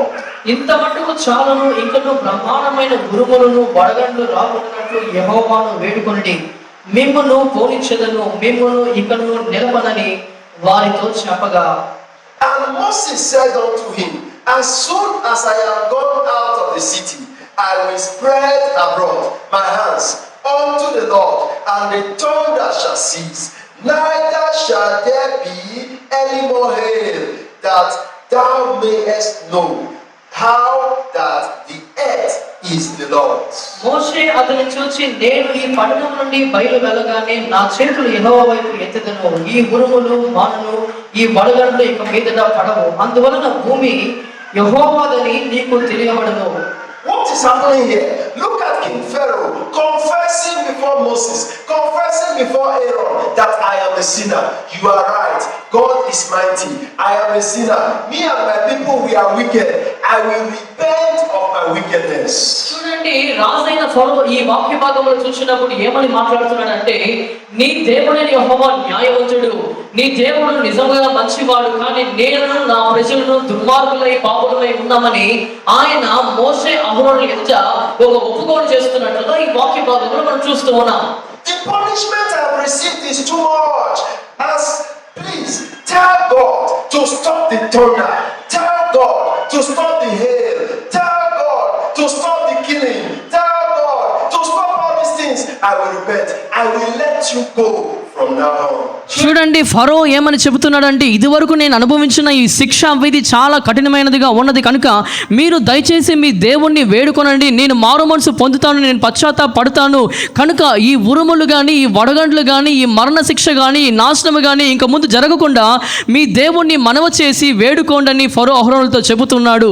కనుక మీరు ఆ రీతిగా వేడుకున్నట్లయితే మిమ్మల్ని నేను పోనిచ్చేదను, మిమ్మల్ని నేను ఇక్కడ నిలపనని ఫరో ఒప్పుకోలు చేస్తున్నాడు. Exodus chapter 9 verse 33 and 34. నిర్గమకాండము 9వ అధ్యాయము 33, 34 వచనాలు. And Moses went out of the city from Pharaoh and spread abroad his hands unto the Lord, and the thunder and the hail ceased, and the rain was not poured upon the earth. మోషే ఫరోను విడిచి ఆ పట్టణము నుండి బయలు వెళ్ళి యెహోవా వైపు తన చేతులు ఎత్తినప్పుడు ఆ ఉరుములను వడగండ్లను నిలిచిపోయాను, వర్షము భూమి కురియుట మానెను. And Pharaoh saw that the rain and the hail and the thunder were ceased. He sinned yet more, and he hardened his heart, he and his servant. అయితే ఫరో వర్షమును వడగండ్లను ఉరుములను నిలిచిపోవుట చూచి అతడు అతని సేవకులను ఇంకా పాపము చేయుచు తమ హృదయములను కఠినపరుచుకొనిరి. Confession without a change of heart is false repentance. చూడండి, మారు మనసు పొందకుండా మనము చేసే ఒప్పుకోలు అది ఎటువంటిదంటే అది అబద్ధమైన అవాస్తవమైన మారు మనసు. Confession without a change of attitude is false repentance. నీ ప్రవర్తనను మార్చుకోకుండా చేసే ఒప్పుకోలు ఏదైతే ఉన్నదో అది అబద్ధమైన మారు మనసు అని మనం తెలుసుకోవాలి. Confession without a change of direction is false repentance. నీవు వెళ్తున్న మార్గమును మానుకొని ఆ మార్గము నుంచి నీవు దిక్కు మళ్ళకపోతే నీవు చేసే ఒప్పుకోలు నిజమైనది కాదు, అది అవాస్తవమైన ఒప్పుకోలు. You may be in church and the people think you are a Christian, but the truth is you are not. ఒకవేళ నువ్వు దేవుని సంఘంలో కనబడుతూ ఉన్నప్పుడు నువ్వు క్రైస్తవుడు అనే భావన నువ్వు ఉండొచ్చు, కానీ నిజమకైతే వాస్తవానికి నువ్వు నిజమైన క్రైస్తవుడు ఎంత మాత్రము కానేరవు. Are in church, they are still like King Pharaoh. ఈ సంఘంలో కూడా అనేక మంది ఈ రాజు అయిన ఫరో ఏ రీతిగా ఉన్నాడో ఆ రీతిగా మీరును కూడా కనబడుతూ ఉన్నారు. Because King Pharaoh refused to repent, God killed him in the Red Sea. చూడండి, ఫరో మారు మనసు పొందడానికి ఇష్టపడలేదు కనుక హృదయాన్ని కఠినపరుచుకున్నాడు కనుక దేవుడు ఫరోని ఎర్ర సముద్రములో సంహరించాడు. Where is Pharaoh now? ఇప్పుడు ఫరో ఎక్కడ ఉన్నాడండి? Do we know where he is? ఫరో ఎక్కడున్నాడో మీకు తెలుసా? Hallelujah. Hallelujah. Hallelujah. Hallelujah. Hallelujah. Hallelujah. Who can tell me where Pharaoh is now? ఫరో ఎక్కడున్నాడో మీలో ఎవరైనా చెప్పగలరా? Is Pharaoh in heaven? ఫరో పరలోకములో ఉన్నాడా? Is Pharaoh in heaven? ఫరో పరలోకములో ఉన్నాడా? Pastor, is Pharaoh in heaven? Why did he not go to heaven? ఎందుకు ఫరో పరలోకానికి పోలేకపోయాడు? Because of false repentance. ఎందుకు ఫరో పరలోకానికి పోలేకపోయాడు అంటే అతడు చేసిన అబద్ధమైన మారు మనసు. If you are involved in false repentance, you will not make it to heaven. ఒకవేళ నువ్వు అబద్ధమైన మారు మనసు కలిగిన వాడుగా, అబద్ధమైన పశ్చాత్తాపం కలిగిన వాడుగా నీవు ఉన్నట్లయితే నీవు పరలోకానికి చేరుకోవు. Let me tell you another person with false repentance. మరి ఇటువంటి అబద్ధ మారు మనసు పశ్చాత్తాపం పొందిన మరొక వ్యక్తి గురించి నేను మీకు తెలియజేస్తాను. 1 Samuel chapter 24. మొదటి సమూయేలు గ్రంథము 24వ అధ్యాయము verse 16 and 17. 16-17 వచనాలు. 1 Samuel chapter 24. మొదటి సమూయేలు 24వ అధ్యాయము verse 16 and 17. 16-17 వచనాలు. The Bible says, వాక్యం ఈ రీతిగా చెబుతుంది. and it came to pass when David had made an end of speaking these words unto Saul, that Saul said, is this thy voice, my son David? And Saul lifted up his voice and wept. దావీదు ఈ మాటలు సౌలుతో మాట్లాడి చాలింపగా సౌలు, దావీదా నాయనా ఈ పలుకు నీదేనా అని బిగ్గరగా ఏడ్చి. Verse 17. And he said unto David, thou art more righteous than I, for thou hast rewarded me good, whereas I have rewarded thee evil. దావీదుతో ఇట్లా, నేను యెహోవా నన్ను నీ చేతికి అప్పగింపగా నన్ను చంపక విడిచినందుకు ఈ దినమున నీవు నా అపకారమునకు ఉపకారము చేసిన వాడువై నా ఎడల నీకున్న ఉపకార బుద్ధిని వెల్లడి చేసితివి గనుక నీవు నాకంటే నీతిపరుడవు. This is another king. చూడండి, మరొక రాజును మనం ఇక్కడ చూస్తూ ఉన్నాం. King Saul. సౌలు, ఈ రాజు పేరు సౌలు. Looking for David to kill. దావీదుని చంపటానికి సౌలు వెతుకుతున్నాడు. Pursue David into the wilderness. ఆ యొక్క అరణ్యము గుండా దావీదుని తరుముతున్నాడు సౌలు. When they got tired, they were sleeping. ఎప్పుడైతే వారు అలసిపోయారో అలసిన రీత్యా వారు నిద్రిస్తున్నట్లుగా మనం చూస్తూ ఉన్నాం. And David with his men came to Saul. అప్పుడు దావీదు తన సైన్యము కూడా సౌలు వద్దకు వచ్చింది. Look at Saul sleeping on the ground. చూడండి, సౌలు నేలపైన పడుకొని నిద్రపోతున్నాడు. If I want to kill Saul, I will just kill him. చూడండి, సౌలుని చంపాలంటే నేను ఒక్క ఈట విరిసి అతన్ని చంపొచ్చు. But he cut a little of his garment. అయితే దావీదు మాత్రం కేవలం తన పై చెంగున వస్త్రములో కొంత భాగాన్ని మాత్రము కట్ చేశాడు తప్ప. And showed Saul, is this not your garment? ఆ తర్వాత సౌలుకు చూపిస్తున్నాడు, సౌలా ఈ వస్త్రం అతిక్రమం నీది కాదా అని దావీదు అంటున్నాడు. I have been here for some time standing looking at you. I would have killed you since. కొంత సమయముగా నేను నీ వద్ద నిలబడి చూస్తూ ఉన్నా, నిన్ను ఒకవేళ నేను చంపాలని అనుకున్నట్లయితే మరి నిశ్చయంగా నేను చంపి ఉండవచ్చు అని దావీదు పలుకుతూ ఉన్నాడు. Saul say, oh, is this David my son? అప్పుడు సౌలు అంటున్నాడు, ఇది నిజంగా నా కుమారుడైన దావీదేనా? I am very sorry. నేను చాలా పశ్చాత్తాపడుతున్నాను. I now know I am a wicked person. ఇప్పుడు నేను పాపినని నేను ఎరుగుతూ ఉన్నానని సౌలు అంటున్నాడు. And you are a good person. నీవు నీతిమంతుడవు. From today I will repent of my sin. ఈ దినం మొదలుకొని నా పాపము నిమిత్తమై నేను మారు మనసు పొందుతానని సౌలు చెబుతూ ఉన్నాడు. Saul cried. అందుకే సౌలు బిగ్గరగా ఏడ్చాడని వాక్యాన్ని చూస్తాం. But let me show you what Saul did after that. అయితే ఆ రీతిగా బిగ్గరగా ఏడ్చిన తర్వాత సౌలు ఏమి చేశాడనే సంగతిని మీకు తెలియజేస్తాను. The place we just read is 1 Samuel chapter 24, 16 and 17. ఇది వరకు మనం చదివిన వాక్య భాగం ఎందులో ఉందంటే మొదటి సమూయేలు 24వ అధ్యాయము 16, 17 వచనంలో రాయబడి ఉంది. See what happened in 1 Samuel chapter 26 verse 2. అయితే అదే మొదటి సమూయేలు గ్రంథములో 26వ అధ్యాయము 2వ వచనములో ఏమి జరిగిందని మనం చూద్దాం. Then Saul arose and went down to the wilderness of Ziph, having 3,000 chosen men of Israel with him to seek David in the wilderness of Ziph. సౌలు లేచి ఇజ్రాయేలులో ఏర్పరచబడిన 3,000 మందిని తీసుకొని జీపు అరణ్యములో దావీదును వెతుకుటకై జీపు అరణ్యమునకు పోయెను. The same man David was supposed to kill just now. చూడండి, దావీదు ఆ వ్యక్తే కదా సౌలుని చంపడానికి అవకాశం దొరికినవాడు. That cried and said, I have repented, I will not do wickedness again. అదే సందర్భంలో సౌలు ఆ సంగతిని చూసినప్పుడు బిగ్గరగా ఏడ్చి నేను చేస్తున్న పాపం నుంచి మారు మనసు పొందుతున్నాను, ఇంకా చేయనని ఒప్పుకోలు చేశాడు. Look at him, he has carried 3,000 men looking for David to kill him. అయితే ఇప్పుడు ఈ వాక్యాన్ని మీరు చూసినట్లయితే అక్కడ బిగ్గరగా ఏడ్చిన సౌలే 3,000 మందిని వెంట పెట్టుకొని అదే దావీదుని చంపడానికి అతను తరుముతున్నట్లుగా వాక్యాన్ని చూస్తూ ఉన్నాం. I have another question for you. ఈ దినమందు మరొక ప్రశ్న నేను మీ నిమిత్తమై వేయాలనుకుంటున్నాను. Where is Saul now? ఇప్పుడు సౌలు ఎక్కడ ఉన్నాడు మీరు చెప్పగలరా? Is Saul in heaven? సౌలు పరలోకములో ఉన్నాడా? Is King Saul in heaven? రాజైన సౌలు పరలోకములో ఉన్నాడా మీరు చెప్పండి. Pastor, where is King Saul now? Hey, you see, if you are one of those you are doing false repentance, as King Saul went to hell, the same thing God will do to you.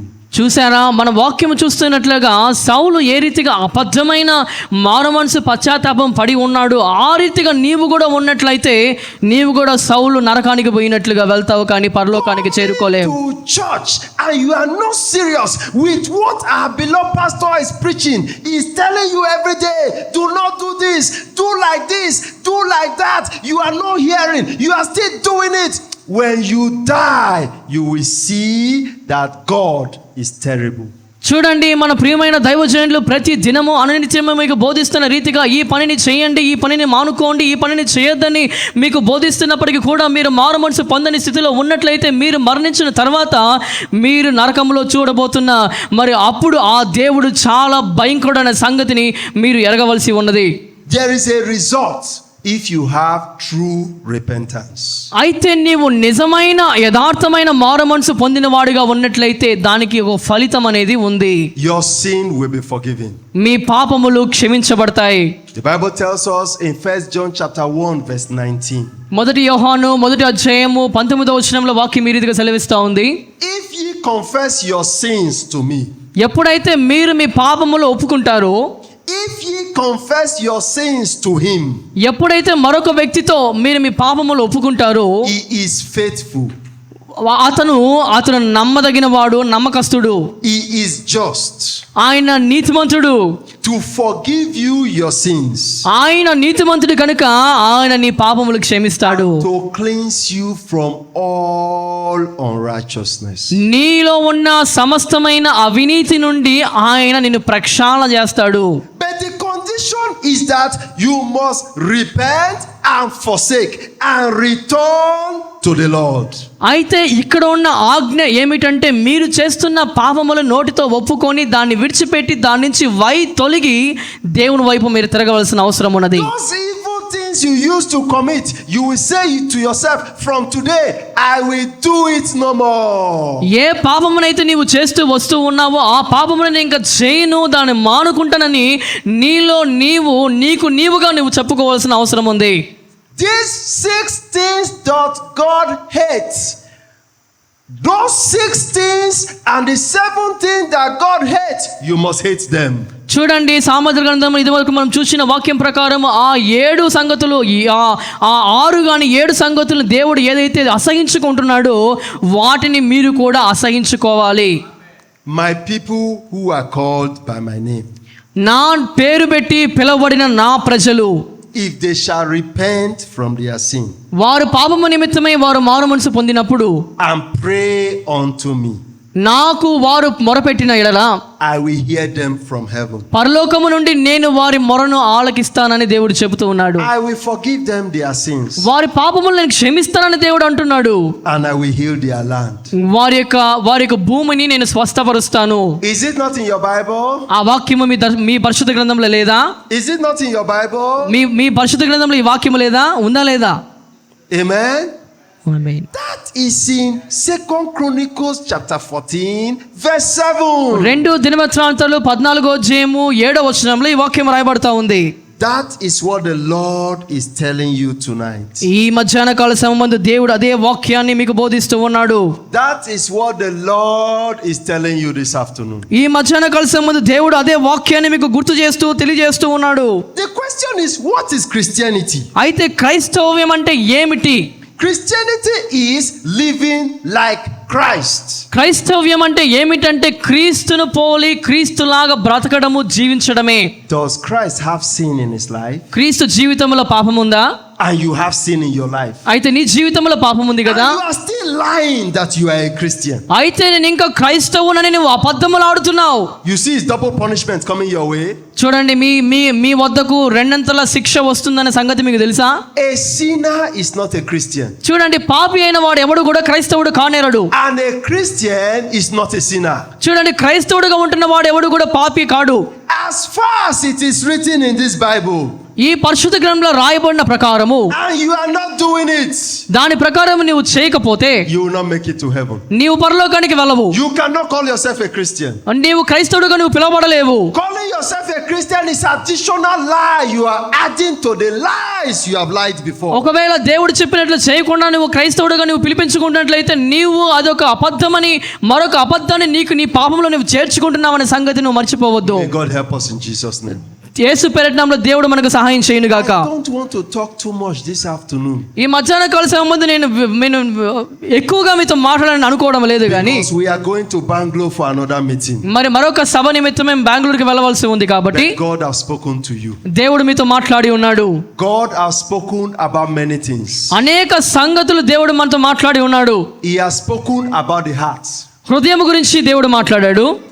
Amen. Amen. Amen. Amen. What defines a man? చూడండి, మనిషిని ఏది నిర్వచిస్తుంది, ఏది అర్థాన్ని తెలియజేస్తుంది? Is it the food that we eat? మనం తినే తిండిని బట్టి మనిషికి నిర్వచనం దొరుకుతుందా? It is what cometh out of a man. చూడండి, మనిషికి అర్థాన్ని ఇచ్చేది ఏంటంటే మనిషి నోటి నుండి బయటికి వచ్చేదే. And that thing that cometh out of the man ఏదైతే మనిషి నోటి గుండా బయటికి వస్తుందో is first of all cooked in the heart.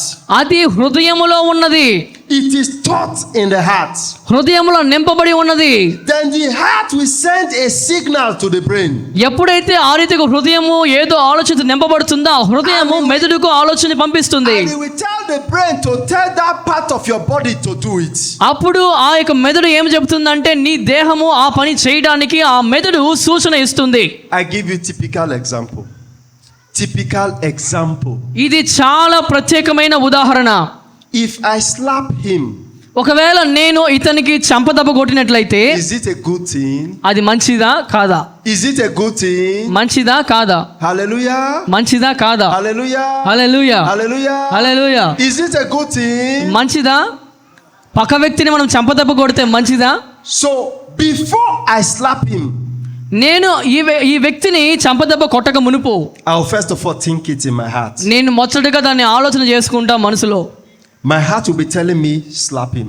నా హృదయం అప్పుడు చెప్తుంది అతనికి చంపదెబ్బ కొట్టమని. It will keep on telling me, slap him. ఆ హృదయం మనిషికి చెప్తా ఉంటుంది మెదడుకు, నువ్వు ఆ చంపదెబ్బ కొట్టు My కొట్టు అని. heart will tell me again, slap him. నా హృదయం మళ్ళీ చెబుతుంది అతన్ని కొట్టు అని. When the disturbance is too much in the heart will tell the brain, tell your hand to slap him. ఎప్పుడైతే మనసులో నువ్వు పదే పదే అతన్ని కొట్టాలని చంపదెబ్బ వేయాలని ఆలోచిస్తూ ఉంటావో ఆ మనసు నీ యొక్క మెదడుకు చెబుతుంది కనుక ఆ మెదడు నీ చెయ్యి అతన్ని కొట్టడానికి సూచన ఇస్తుంది. The brain will tell my hand, slap him. అప్పుడు మెదడు ఏం చెప్తుందంటే అతన్ని కొట్టు అని సూచన ఇస్తుంది. I will raise up my hand, I will slap him. అప్పుడు నేను చెయ్యి పైకెత్తి బాగా చంపదెబ్బ కొడతాను. Where did the sin come from? అయితే పాపం ఇప్పుడు ఎక్కడి నుంచి వచ్చింది? Is it the hand? అది చేతిలో ఉన్నదా పాపము? Is it the brain? అది మెదడులో ఉన్న పాపమా? It is the heart. అది హృదయములో ఉన్న పాపము. Everything you do నీవు చేస్తున్న సమస్త పని అంతకి కూడా comes from the heart. అది హృదయం నుండే వస్తుంది. The Bible says, పరిశుద్ధ గ్రంథం చెబుతుంది, in the abundance of the heart, హృదయ సమృద్ధిలో నుంచి the mouth speaketh. నోరు మాట్లాడుతుందంట. Amen. Hallelujah, Amen. Hallelujah, Amen. Hallelujah. Everything you do మీరు చేస్తున్న సమస్త పనులన్నీ కూడా comes from the heart. మీ హృదయం నుండి వచ్చినవే. God has spoken about women dressing. చూడండి, దేవుడు స్త్రీలు ఏ రీతిగా వస్త్రధారణ చేసుకోవాలో దేవుడు మాట్లాడాడు.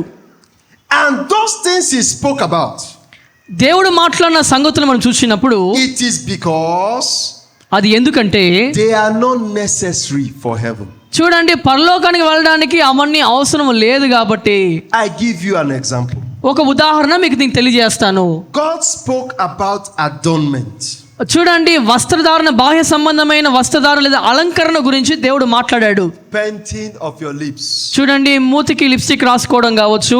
In the entire Bible, పరిశుద్ధ గ్రంథం అంతా మనం చూసినప్పుడు those who painted their lips ఎవరైతే పెదవులకు రంగు పూసుకున్నారో are wicked people or prostitutes. వారు ఒకవేళ పాపులై ఉండొచ్చు, లేదంటే వ్యభిచారులై ఉండొచ్చు. Jezebel was one of them.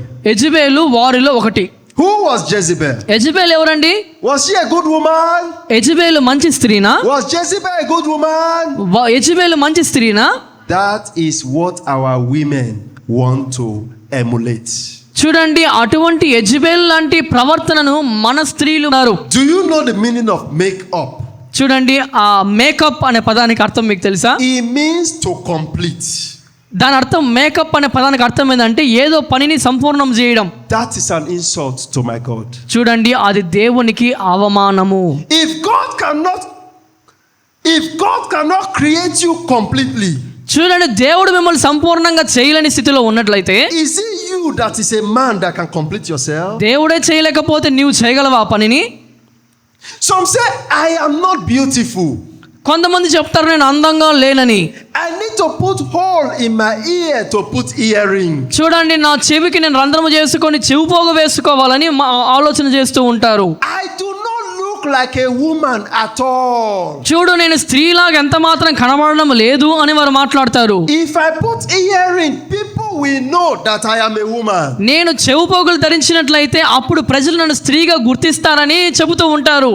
You are telling God made a mistake. అయితే మీరు దాని ద్వారా మీరు ఏమి చెబుతున్నారంటే దేవుడు సరిగ్గా చేయలేదని మీరు దేవుడికి తెలియజేస్తున్నారు. దాని When he అర్థం, was creating the woman, ఎప్పుడైతే దేవుడు స్త్రీని చేశాడో, ఎప్పుడైతే దేవుడు స్త్రీని తయారు చేశాడో, ఆయన చెవికి రంధ్రం వేయడం మర్చిపోయాడని మీరు ఆయనకి తెలియజేస్తున్నాడు. దాని అర్థం, if God did not forget this to breathe, ఒకవేళ ఈ చెవికి రంధ్రం వేయడం దేవుడు మర్చిపోయినట్లయితే, if God did not forget your nose to breathe, చూడండి, క్షమించండి, ఒకవేళ నీ నాసికా రంధ్రములు ఊపిరి తీసుకోవడము ఆ యొక్క గుణము లేకుండా ఉండాలని దేవుడు ఒకవేళ మర్చిపోయినట్లయితే, He did not forget your mouth to eat food, నీ యొక్క నోరు ఆహారం తిన్నట్లుగా ఆయన చేయడం మర్చిపోయినట్లయితే, He did not forget your eye to see, నీ కళ్ళు చూసినట్లుగా ఆయన చేయడం మర్చిపోయినట్లయితే, He did not forget your ear to hear, ఒకవేళ నీ చెవులు వినపడినట్లుగా ఆయన చేయడం మర్చిపోయినట్లయితే, is it earring God now forgot? ఆయన చెవుపోగును మర్చిపోతాడా? The question I even have to them, ఈ దినమందు అటువంటి స్త్రీలకు నేను వేస్తున్న ప్రశ్న ఏమిటంటే, the nose ring, ఈ యొక్క ముక్కు పోగు, the earring, చెవి పోగులు, the neck chain. ఈ మెడలో ధరించే ఆభరణాలు, What does it do in their life? మీ జీవితంలో వాటి వల్ల మీకు వచ్చే ఫలితం ఏమిటి? They are here. Help me ask them. What does it do in their life? మీరు ఇక్కడ ఉన్నారు కాబట్టి మిమ్మల్ని అడగమంటున్నారు. మీ చెవి పోగులు కానీ ముక్కు పోగులు కానీ మీ నగలు ధరించే వాటి వల్ల మీకు ఏం ఉపయోగమో మీరు చెప్పండి. Did it make them richer? He gave them more money. మీరు వాటి వల్ల మీరు ధనవంతులు అవుతున్నారా? Did it make them bigger? వాటి వల్ల మీరు పెద్దవాళ్ళు కానీ గొప్పవాళ్ళు అయిపోతున్నారా? Did it make them better? దానివల్ల మీరు ఏదో మంచివారుగా మారుతున్నారా? Is it required for heaven? పరలోకానికి వెళ్ళడానికి అవి అవసరమా? God say, దేవుని వాక్యం చెబుతూ ఉన్నది, do not wear it. అవన్నీ అవసరం లేదని దేవుడు చెబుతూ I ఉన్నాడు. say I must say this thing here before I go. చూడండి, ఇక్కడి నుంచి నేను వెళ్ళక ముందు ఈ మాట నిశ్చయముగా మీకు చెప్పాలని ఆశపడుతున్నా. Let us look at the book of Genesis chapter 35. ఆదికాండం 35వ అధ్యాయం మనం చూద్దాం. Genesis chapter 35. ఆదికాండం 35వ అధ్యాయం.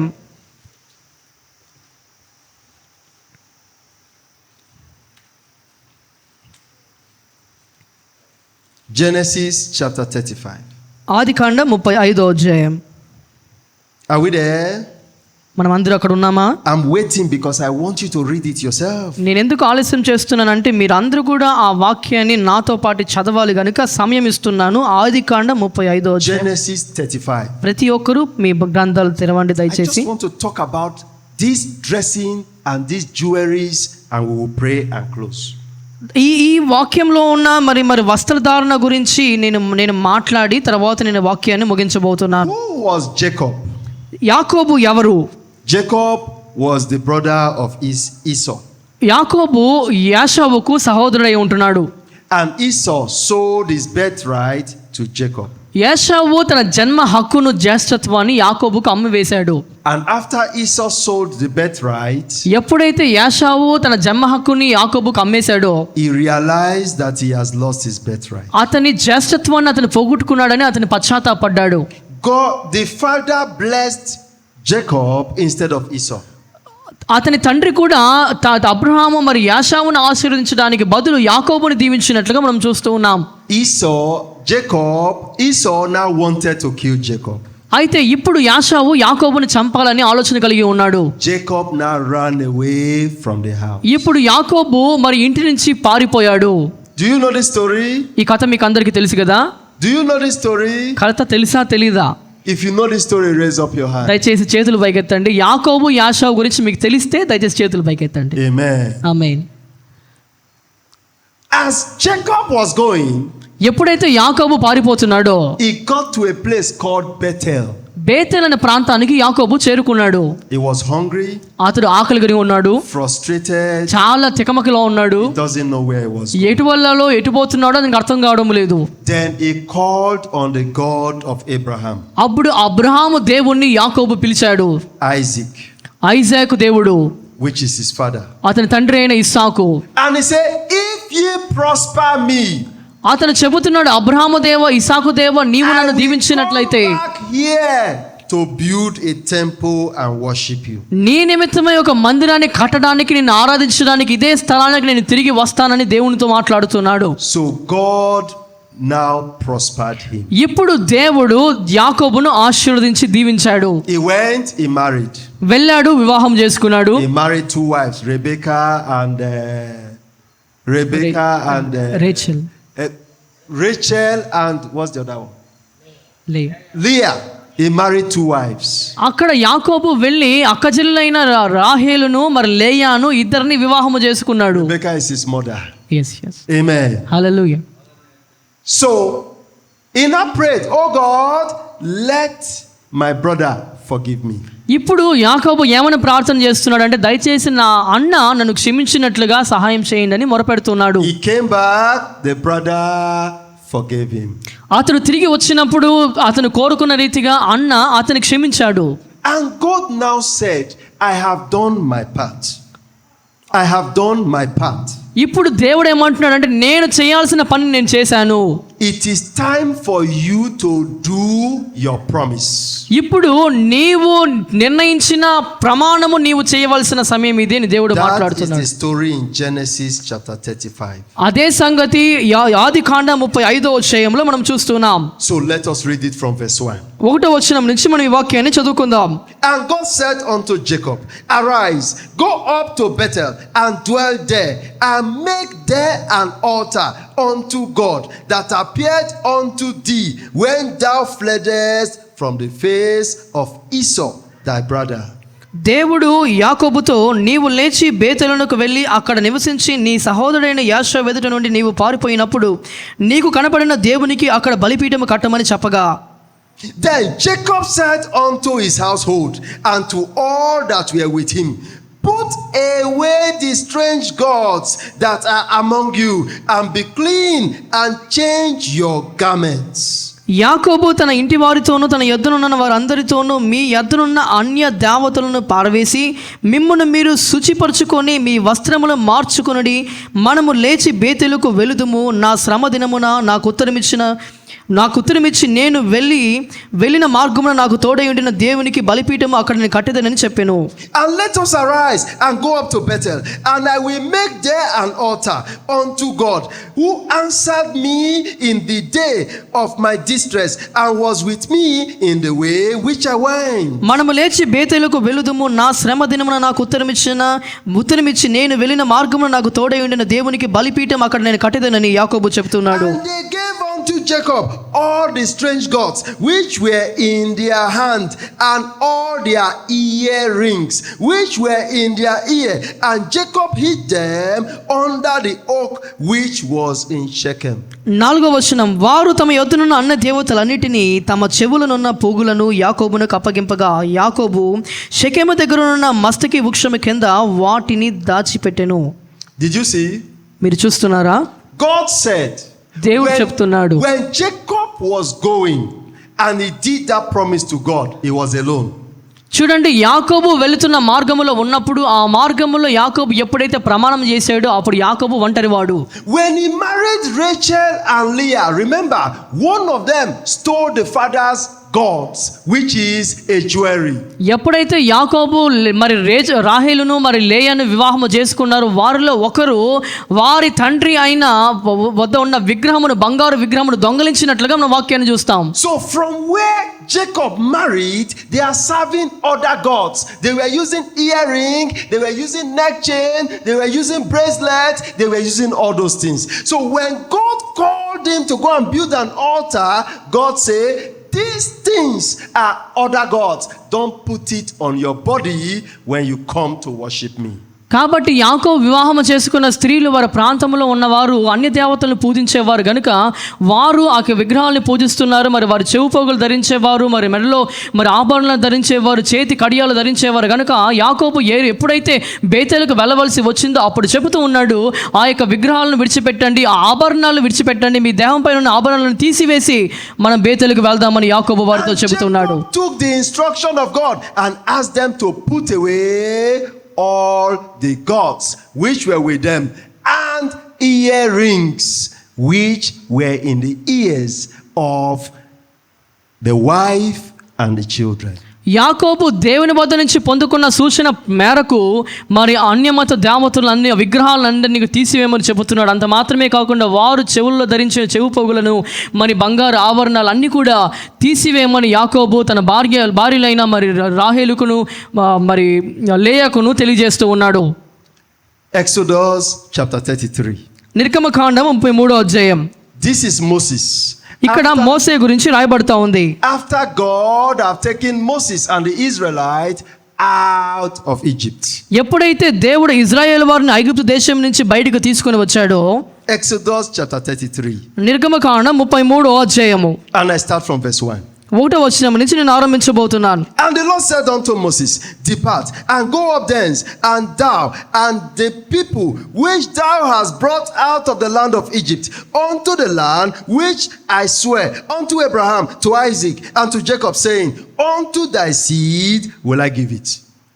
మరియు యెహోవా మోషేతో ఇట్లనెను, నీవు ఐగుప్తు దేశం నుండి తోడుకొని వచ్చిన ప్రజలను బయలుదేరి నేను అబ్రాహాముతోను ఇసాకుతోను యాకోబుతోను ప్రమాణము చేసి నీ సంతానమును దీవించదనని చెప్పిన పాలు తేనెలు ప్రవహించు దేశమునకు లేచిపోండి. And I will send an angel before thee, and I will drive out the Canaanite, and the Amorite, and the Hittite, and the Perizzite, and the Hivite, and the Jebusite. నేను మీకు ముందుగా దూతను పంపి కనానీయులను, అమోరీయులను, హిత్తీయులను, పెరిజీయులను, హెవీయులను, ఎబిస్సీయులను వెళ్ళగొట్టెదను.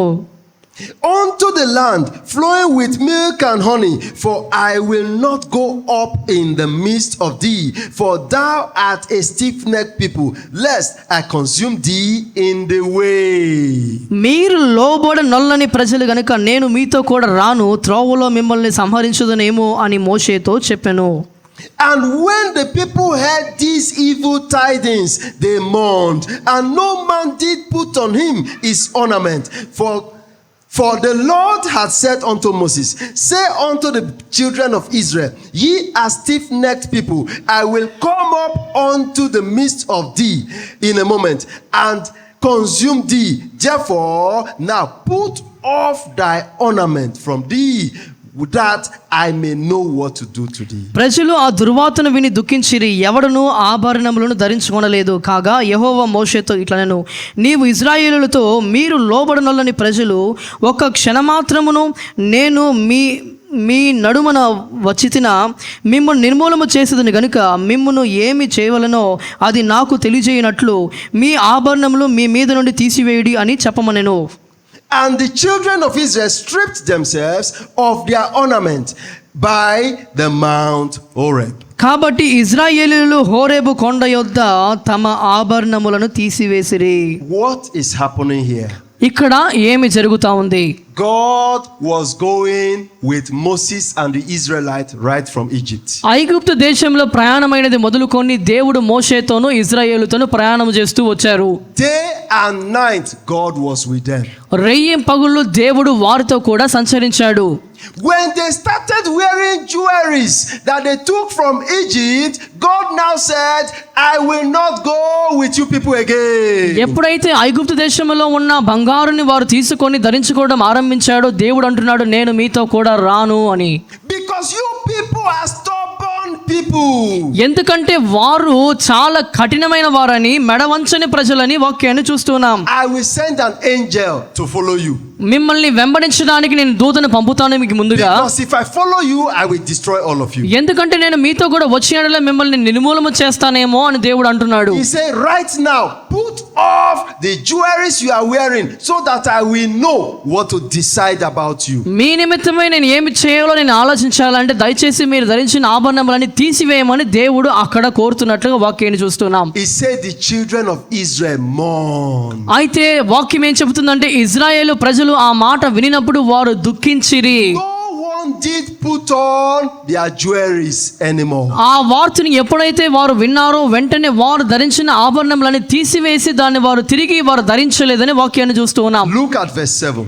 7వ వచనాన్ని మనం చదువుకుందాం. And Moses took the tabernacle and pitched it without the camp and far from the camp, and called it the tabernacle of the congregation. And it came to pass that everyone which sought the Lord went out unto the tabernacle of the congregation, which was without the camp. అంతటా మోషే గుడారమును తీసి పాలెము వెలుపలికి వెళ్ళి పాలెమునకు దూరముగా దాన్ని వేసి దానికి ప్రత్యక్ష గుడారమును పేరు పెట్టెను. యెహోవాను వెతికిన ప్రతి వాడును పాలెమునకు వెలుపలనున్న ఆ ప్రత్యక్ష గుడారమునకు వెలుచు వచ్చెను. So the altar where God is worshipped. చూడండి, ఆ యొక్క గుడారం ఎటువంటిదంటే దేవుణ్ణి మనం ఎక్కడ ఆరాధించగలమో అటువంటి గుడారముగా అది ఉంది. Moses took it away from the gathering of the people and take it far from the camp. అయితే మోషే ఆ గుడారమును తీసివేసి వెలుపల భాగములో పాలెమునకు దూరముగా ఆ యొక్క గుడారమును వేసినట్లుగా వాక్యాన్ని చూస్తున్నాం. Anybody who want to go and worship God, they will check if he's wearing jewelries, if he's wearing anything before he goes inside. కాబట్టి ఎవరైతే దేవుని వెతకాలని దేవుణ్ణి ఆరాధించాలని కోరుకొని వెళ్ళవలసిన వారుగా ఉంటారో వారిని ముందుగా వారు సందర్శించి వారు ఇక్కడ ఒకవేళ ఆభరణములు ధరించి ఉన్నారేమో వారిని పరిశీలించి పిదప వారిని అనుమతించేవారు. jewelries cannot be worn in the presence of the Lord. దేవుని సన్నిధిలో ఉన్నప్పుడు ఇటువంటి బంగారు ఆభరణాలు ధరించడము తగదు. Now come to New Testament. ఇప్పుడు నూతన గ్రంథానికి మనం వద్దాం. Who are we? మనము ఎవరము? Our body is what? మన శరీరం ఏమై ఉన్నది? మన దేహం ఏమై ఉన్నది? Temple of the Lord. నూతన నిబంధన ప్రకారం మన దేహము దేవునికి దేవాలయమే ఉన్నది. This is the same temple that was worshipped before.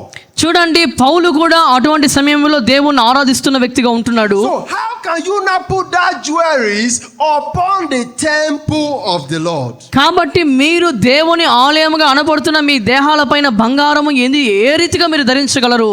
And the Bible says anyone that defies the temple, దేవుని వాక్యం చెప్పబడుతోంది, ఉంది, ఎవరైతే ఆలయం అనబడుతున్న దేహాన్ని పాడు చేస్తారో him shall God destroy.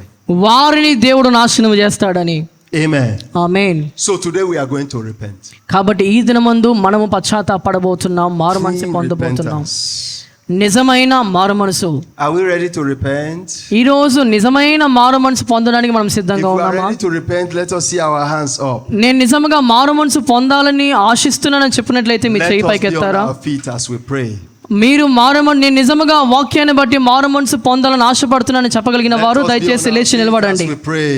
దయచేసి లేచి నిలబడండి, ప్రార్థన చేద్దాం. మారు We are మనసు going to పొందాలి, do true repentance today. నేను యథార్థమైన మారు మనసు పొందాలని ఆశపడుతున్నానని చెప్పగలిగిన వారు లేచి నిలబడండి, ప్రార్థన చేసుకుందాం. That we will not go back to our sin anymore. మనము తిరిగి మన పాపం వైపు వెళ్ళకూడదు. That we will turn back from our iniquity. మన పాపముల నుంచి మనము తొలగాలి. We are going to do true repentance today. ఈ దినమందు ఒక నిజమైన యథార్థమైన మారు మనసు మనం పొందబోతున్నాం. We are going to do true repentance today. ఈ దినమందు ఒక నిజమైన మారు మనసు మనం పొందబోతున్నాం. That we will not go back to our sin again. మన పాపముకు మనము తిరిగి దాని వద్దకు మనం వెళ్ళము. I give you 30 seconds to take this decision. చూడండి, ఇటువంటి తీర్మానం చేసుకోవడానికి మీకు 30 సెకండ్ల వ్యవధి నేను ఇస్తూ ఉన్నాను. Repentance is a personal decision. చూడండి, పశ్చాత్తాపం మారు మనసు అనేది చాలా వ్యక్తిగతమైనది. It is only when this repentance is true you are forgiven. చూడండి, నీ మారు మనసు అనేది నిజంగా యథార్థమైనది అయినప్పుడు మాత్రమే నీకు క్షమాపణ లభిస్తుంది. It is only when you are forgiven you are saved. ఎప్పుడైతే నువ్వు నిజంగా క్షమాపణ పొందుకుంటావో అప్పుడు నువ్వు రక్షించబడ్డావు అని దాని అర్థం. Start talk to the Lord and ask for mercy. ఇప్పుడు కనికరం నిమిత్తమై దేవునికి మనం ప్రార్థన చేద్దామా? Talk to the Lord and ask him for mercy. దేవునితో మాట్లాడదాం, దేవా నన్ను కనికరించు అని ప్రార్థన చేద్దాం.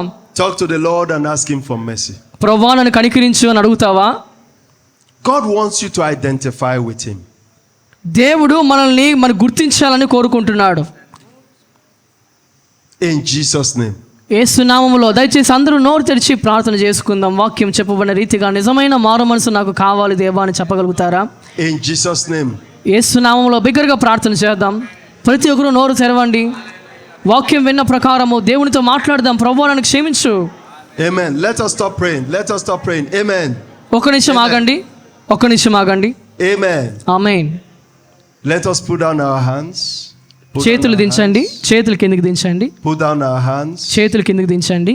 The Lord is saying he wants to see those who truly want to repent. చూడండి, దేవుడు ఎవరిని చూడాలని ఆశపడుతున్నాడు అంటే నిజంగా యథార్థమైన మారు మనసు నేను పొందాలనుకుంటున్నా. He says heaven is not for the general public. చూడండి, సాధారణంగా అందరి ప్రజల నిమిత్తమే పరలోకం లేదు. It's for those who value him. పరలోకం ఎవరికంటే దేవుని మాటకు విలువ ఇచ్చే వారికి మాత్రమే. If you know you want to truly repent today, నిజంగా దేవుని వాక్యానికి విలువిచ్చి నేను యథార్థమైన మారు మనసు పొందాలని అనుకున్నట్లయితే put up your hand. Let me the చెయ్యి Lord పైకెత్తండి. Jesus see you. నిజమైన మారు మనసు, దేవుడు వాక్యం చెప్పిన రీతిగా నిజమైన మారు మనసు నేను పొందాలనుకుంటున్నాను అని చెప్పగలిగిన వారు మాత్రం చేతులు పైకెత్తండి. అందరూ Amen. ఎత్తద్దు. In this repentance, ఈ మారు మనసులో he wants you to speak the wrong things you are doing to him. నీ జీవితంలో నీవు దేవునికి వ్యతిరేకంగా చేసిన ప్రతి పనిని ఆ దేవుని ఎదుట నీవు ఒప్పుకోవాలి. And he wants you to promise him that you will not do them again. ఆ తర్వాత నువ్వు దేవునికి ఏమని ప్రమాణం చేయాలంటే నీవు చేసిన పాపాలు ఇంకెప్పుడు నువ్వు చేయనని దేవునికి వాగ్దానం చేయాలి. And he wants you to keep your promise. ఆ తర్వాత ఆ వాగ్దానం నువ్వు పలకాలి నోటితో. He said he will surprise you. దేవుడు నిన్ను ఆశ్చర్యపరుస్తాడు. He said that thing you think is difficult, he will make it easy. ఏదైతే నీకు కష్టతరంగా ఉందో, నీవు చేయలేనని భావిస్తున్నావో దాన్ని నీకు దేవుడు సులువుగా మారుస్తాడు. Let's open our mouth and speak to them. నోరు తెరిచి ప్రార్థన చేద్దామా? In the name of Jesus. పరలోకమందున మా తండ్రి, Tell him you are sorry for what you have done.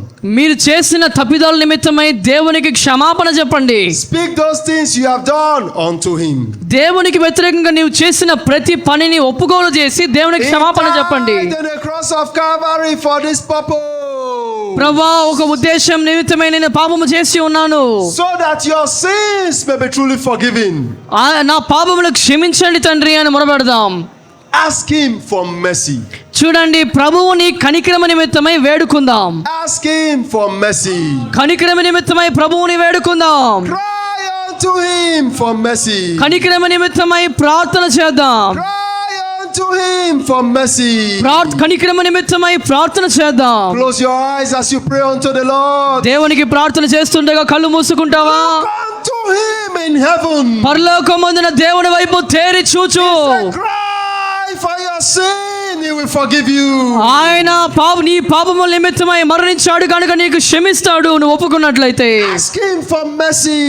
కనికరమ నిమిత్తమై దేవుణ్ణి వేడుకో. Tell him about your evil ways. నీవు చేసిన తప్పుడు మార్గాలను గురించి దేవుని ఎదుట ఒప్పుకో. Tell him about your evil deeds. నీ చెడు మార్గాల నిమిత్తమై దేవుని సన్నిధిలో ప్రార్థన చేయి. Tell him you will repent. ప్రభువా, నేను మారు మనసు పొందుతున్నానని చెప్పు. You will turn your back from them. ఆ యొక్క పాప మార్గం నుంచి నేను వైదొలుగుతానని దేవునికి చెప్పు. You will not serve other gods anymore. ప్రభువా, అన్య మత దేవతలను ఎంత మాత్రం పూజించనని చెప్పు. You will not bow down before any image anymore. ఎటువంటి విగ్రహానికైనా నేను మోకరిల్లని దేవునికి చెప్పు. That you totally surrender to him today. ఈ దినమందు సమస్తమును ఆయన ఎదుట నువ్వు అప్పగించుకో. Ask him to wash you with the blood he shed in the cross of Calvary. క్రీస్తు కలవరలో కార్చిన పవిత్రమైన రక్తముతో నిన్ను కడగమని దేవుని అడుగు. Mercy upon your children. అయ్యా, నీ ప్రజలపైన కనికరాన్ని మీరు చూపినందుకు వందనాలు. ప్రార్థన చేస్తారా? నోరు తెరిచి నీవు చేసిన ప్రతి పాపములు గుర్తు చేసుకొని నోటితో ఒప్పుకో. దేవునికి వ్యతిరేకంగా నువ్వు తిరిగిన మార్గాలు, దేవుని వ్యతిరేకంగా నువ్వు మాట్లాడిన మాటలు, చేసిన ఆలోచనలు, తప్పుడు తలంపులు, మార్గములు అన్నిటి నిమిత్తమై ఇప్పుడు ఒప్పుకొని కనికరము కోరుకుందాం. ప్రభువా, నన్ను కనికరించని చెప్పగలుగుతావా? సహోదరి సహోదరులారా, దయచేసి దేవుని వైపు చూద్దాం. పరలోకమందున దేవుని వైపు చూసి దేవుడు మనకు అనుగ్రహిస్తున్న మరొక అవకాశాన్ని దుర్వినియోగపరచుకోకుండా, కాల రాసుకోకుండా, దేవుడు మనకి ఇచ్చిన అవకాశాన్ని, అద్భుత అవకాశం సద్వినియోగపరచుకొని, ప్రభువా, నీకు వ్యతిరేకంగా నేను పాపము చేశానయ్యా, నీకు వ్యతిరేకంగా ఈ రీతిగా మాట్లాడానయ్యా, నీకు వ్యతిరేకంగా ఈ మార్గంలో వెళ్ళానయ్యా, నీకు వ్యతిరేకంగా ఇటువంటి ఆలోచన నేను కలిగి ఉన్నానయ్యా, వాటన్నిటిని మానుకుంటానని చెప్తావా? వాటన్నిటిని మానుకుంటానయ్యా, ఇది మొదలుకొని వాటిని మానుకుంటున్నా, వాటిని ఇంకా నేను చేయనని చెప్పగలుగుతావా? దేవుడు అనుగ్రహించిన మంచి అవకాశాన్ని దుర్వినియోగపరచొద్దు. నా ప్రియమైన దేవుని బిడ్డలారా, పెద్దలారా, చిన్నలారా, దేవుడు ఇచ్చిన అవకాశాన్ని కాలు రాసుకోవద్దు. ఎన్ని మార్లు దర్శించినప్పటికీ కూడా నీవు దేవుని వైపు తిరగకపోతే న్యాయ తీర్పు తప్ప మరొకటి ఉండదని దైవజనులు వాక్యాన్ని చెబుతున్నాడు. సౌలు ఏమయ్యాడు? ఫరో ఏమయ్యాడు? ఈరోజు వారు నరకములో, నిత్య నరకాగ్నిలో వారు నాశనమై అగ్నికి ఆహుతి అయిపోయారు. నీ పరిస్థితి ఆ రీతిగా ఉండకూడదంటే దేవుడు నీకు ఇచ్చిన అవకాశాన్ని నువ్వు దుర్వినియోగపరచుకోవద్దు. ఫరో హృదయాన్ని కఠినపరచుకోవద్దు. దయచేసి ప్రార్థన చేయగలుగుతావా? నీ హృదయాన్ని కఠినపరచుకునే కొద్దీ పరిశుద్ధాత్మ దేవుడు నీలోనికి రాలేడు.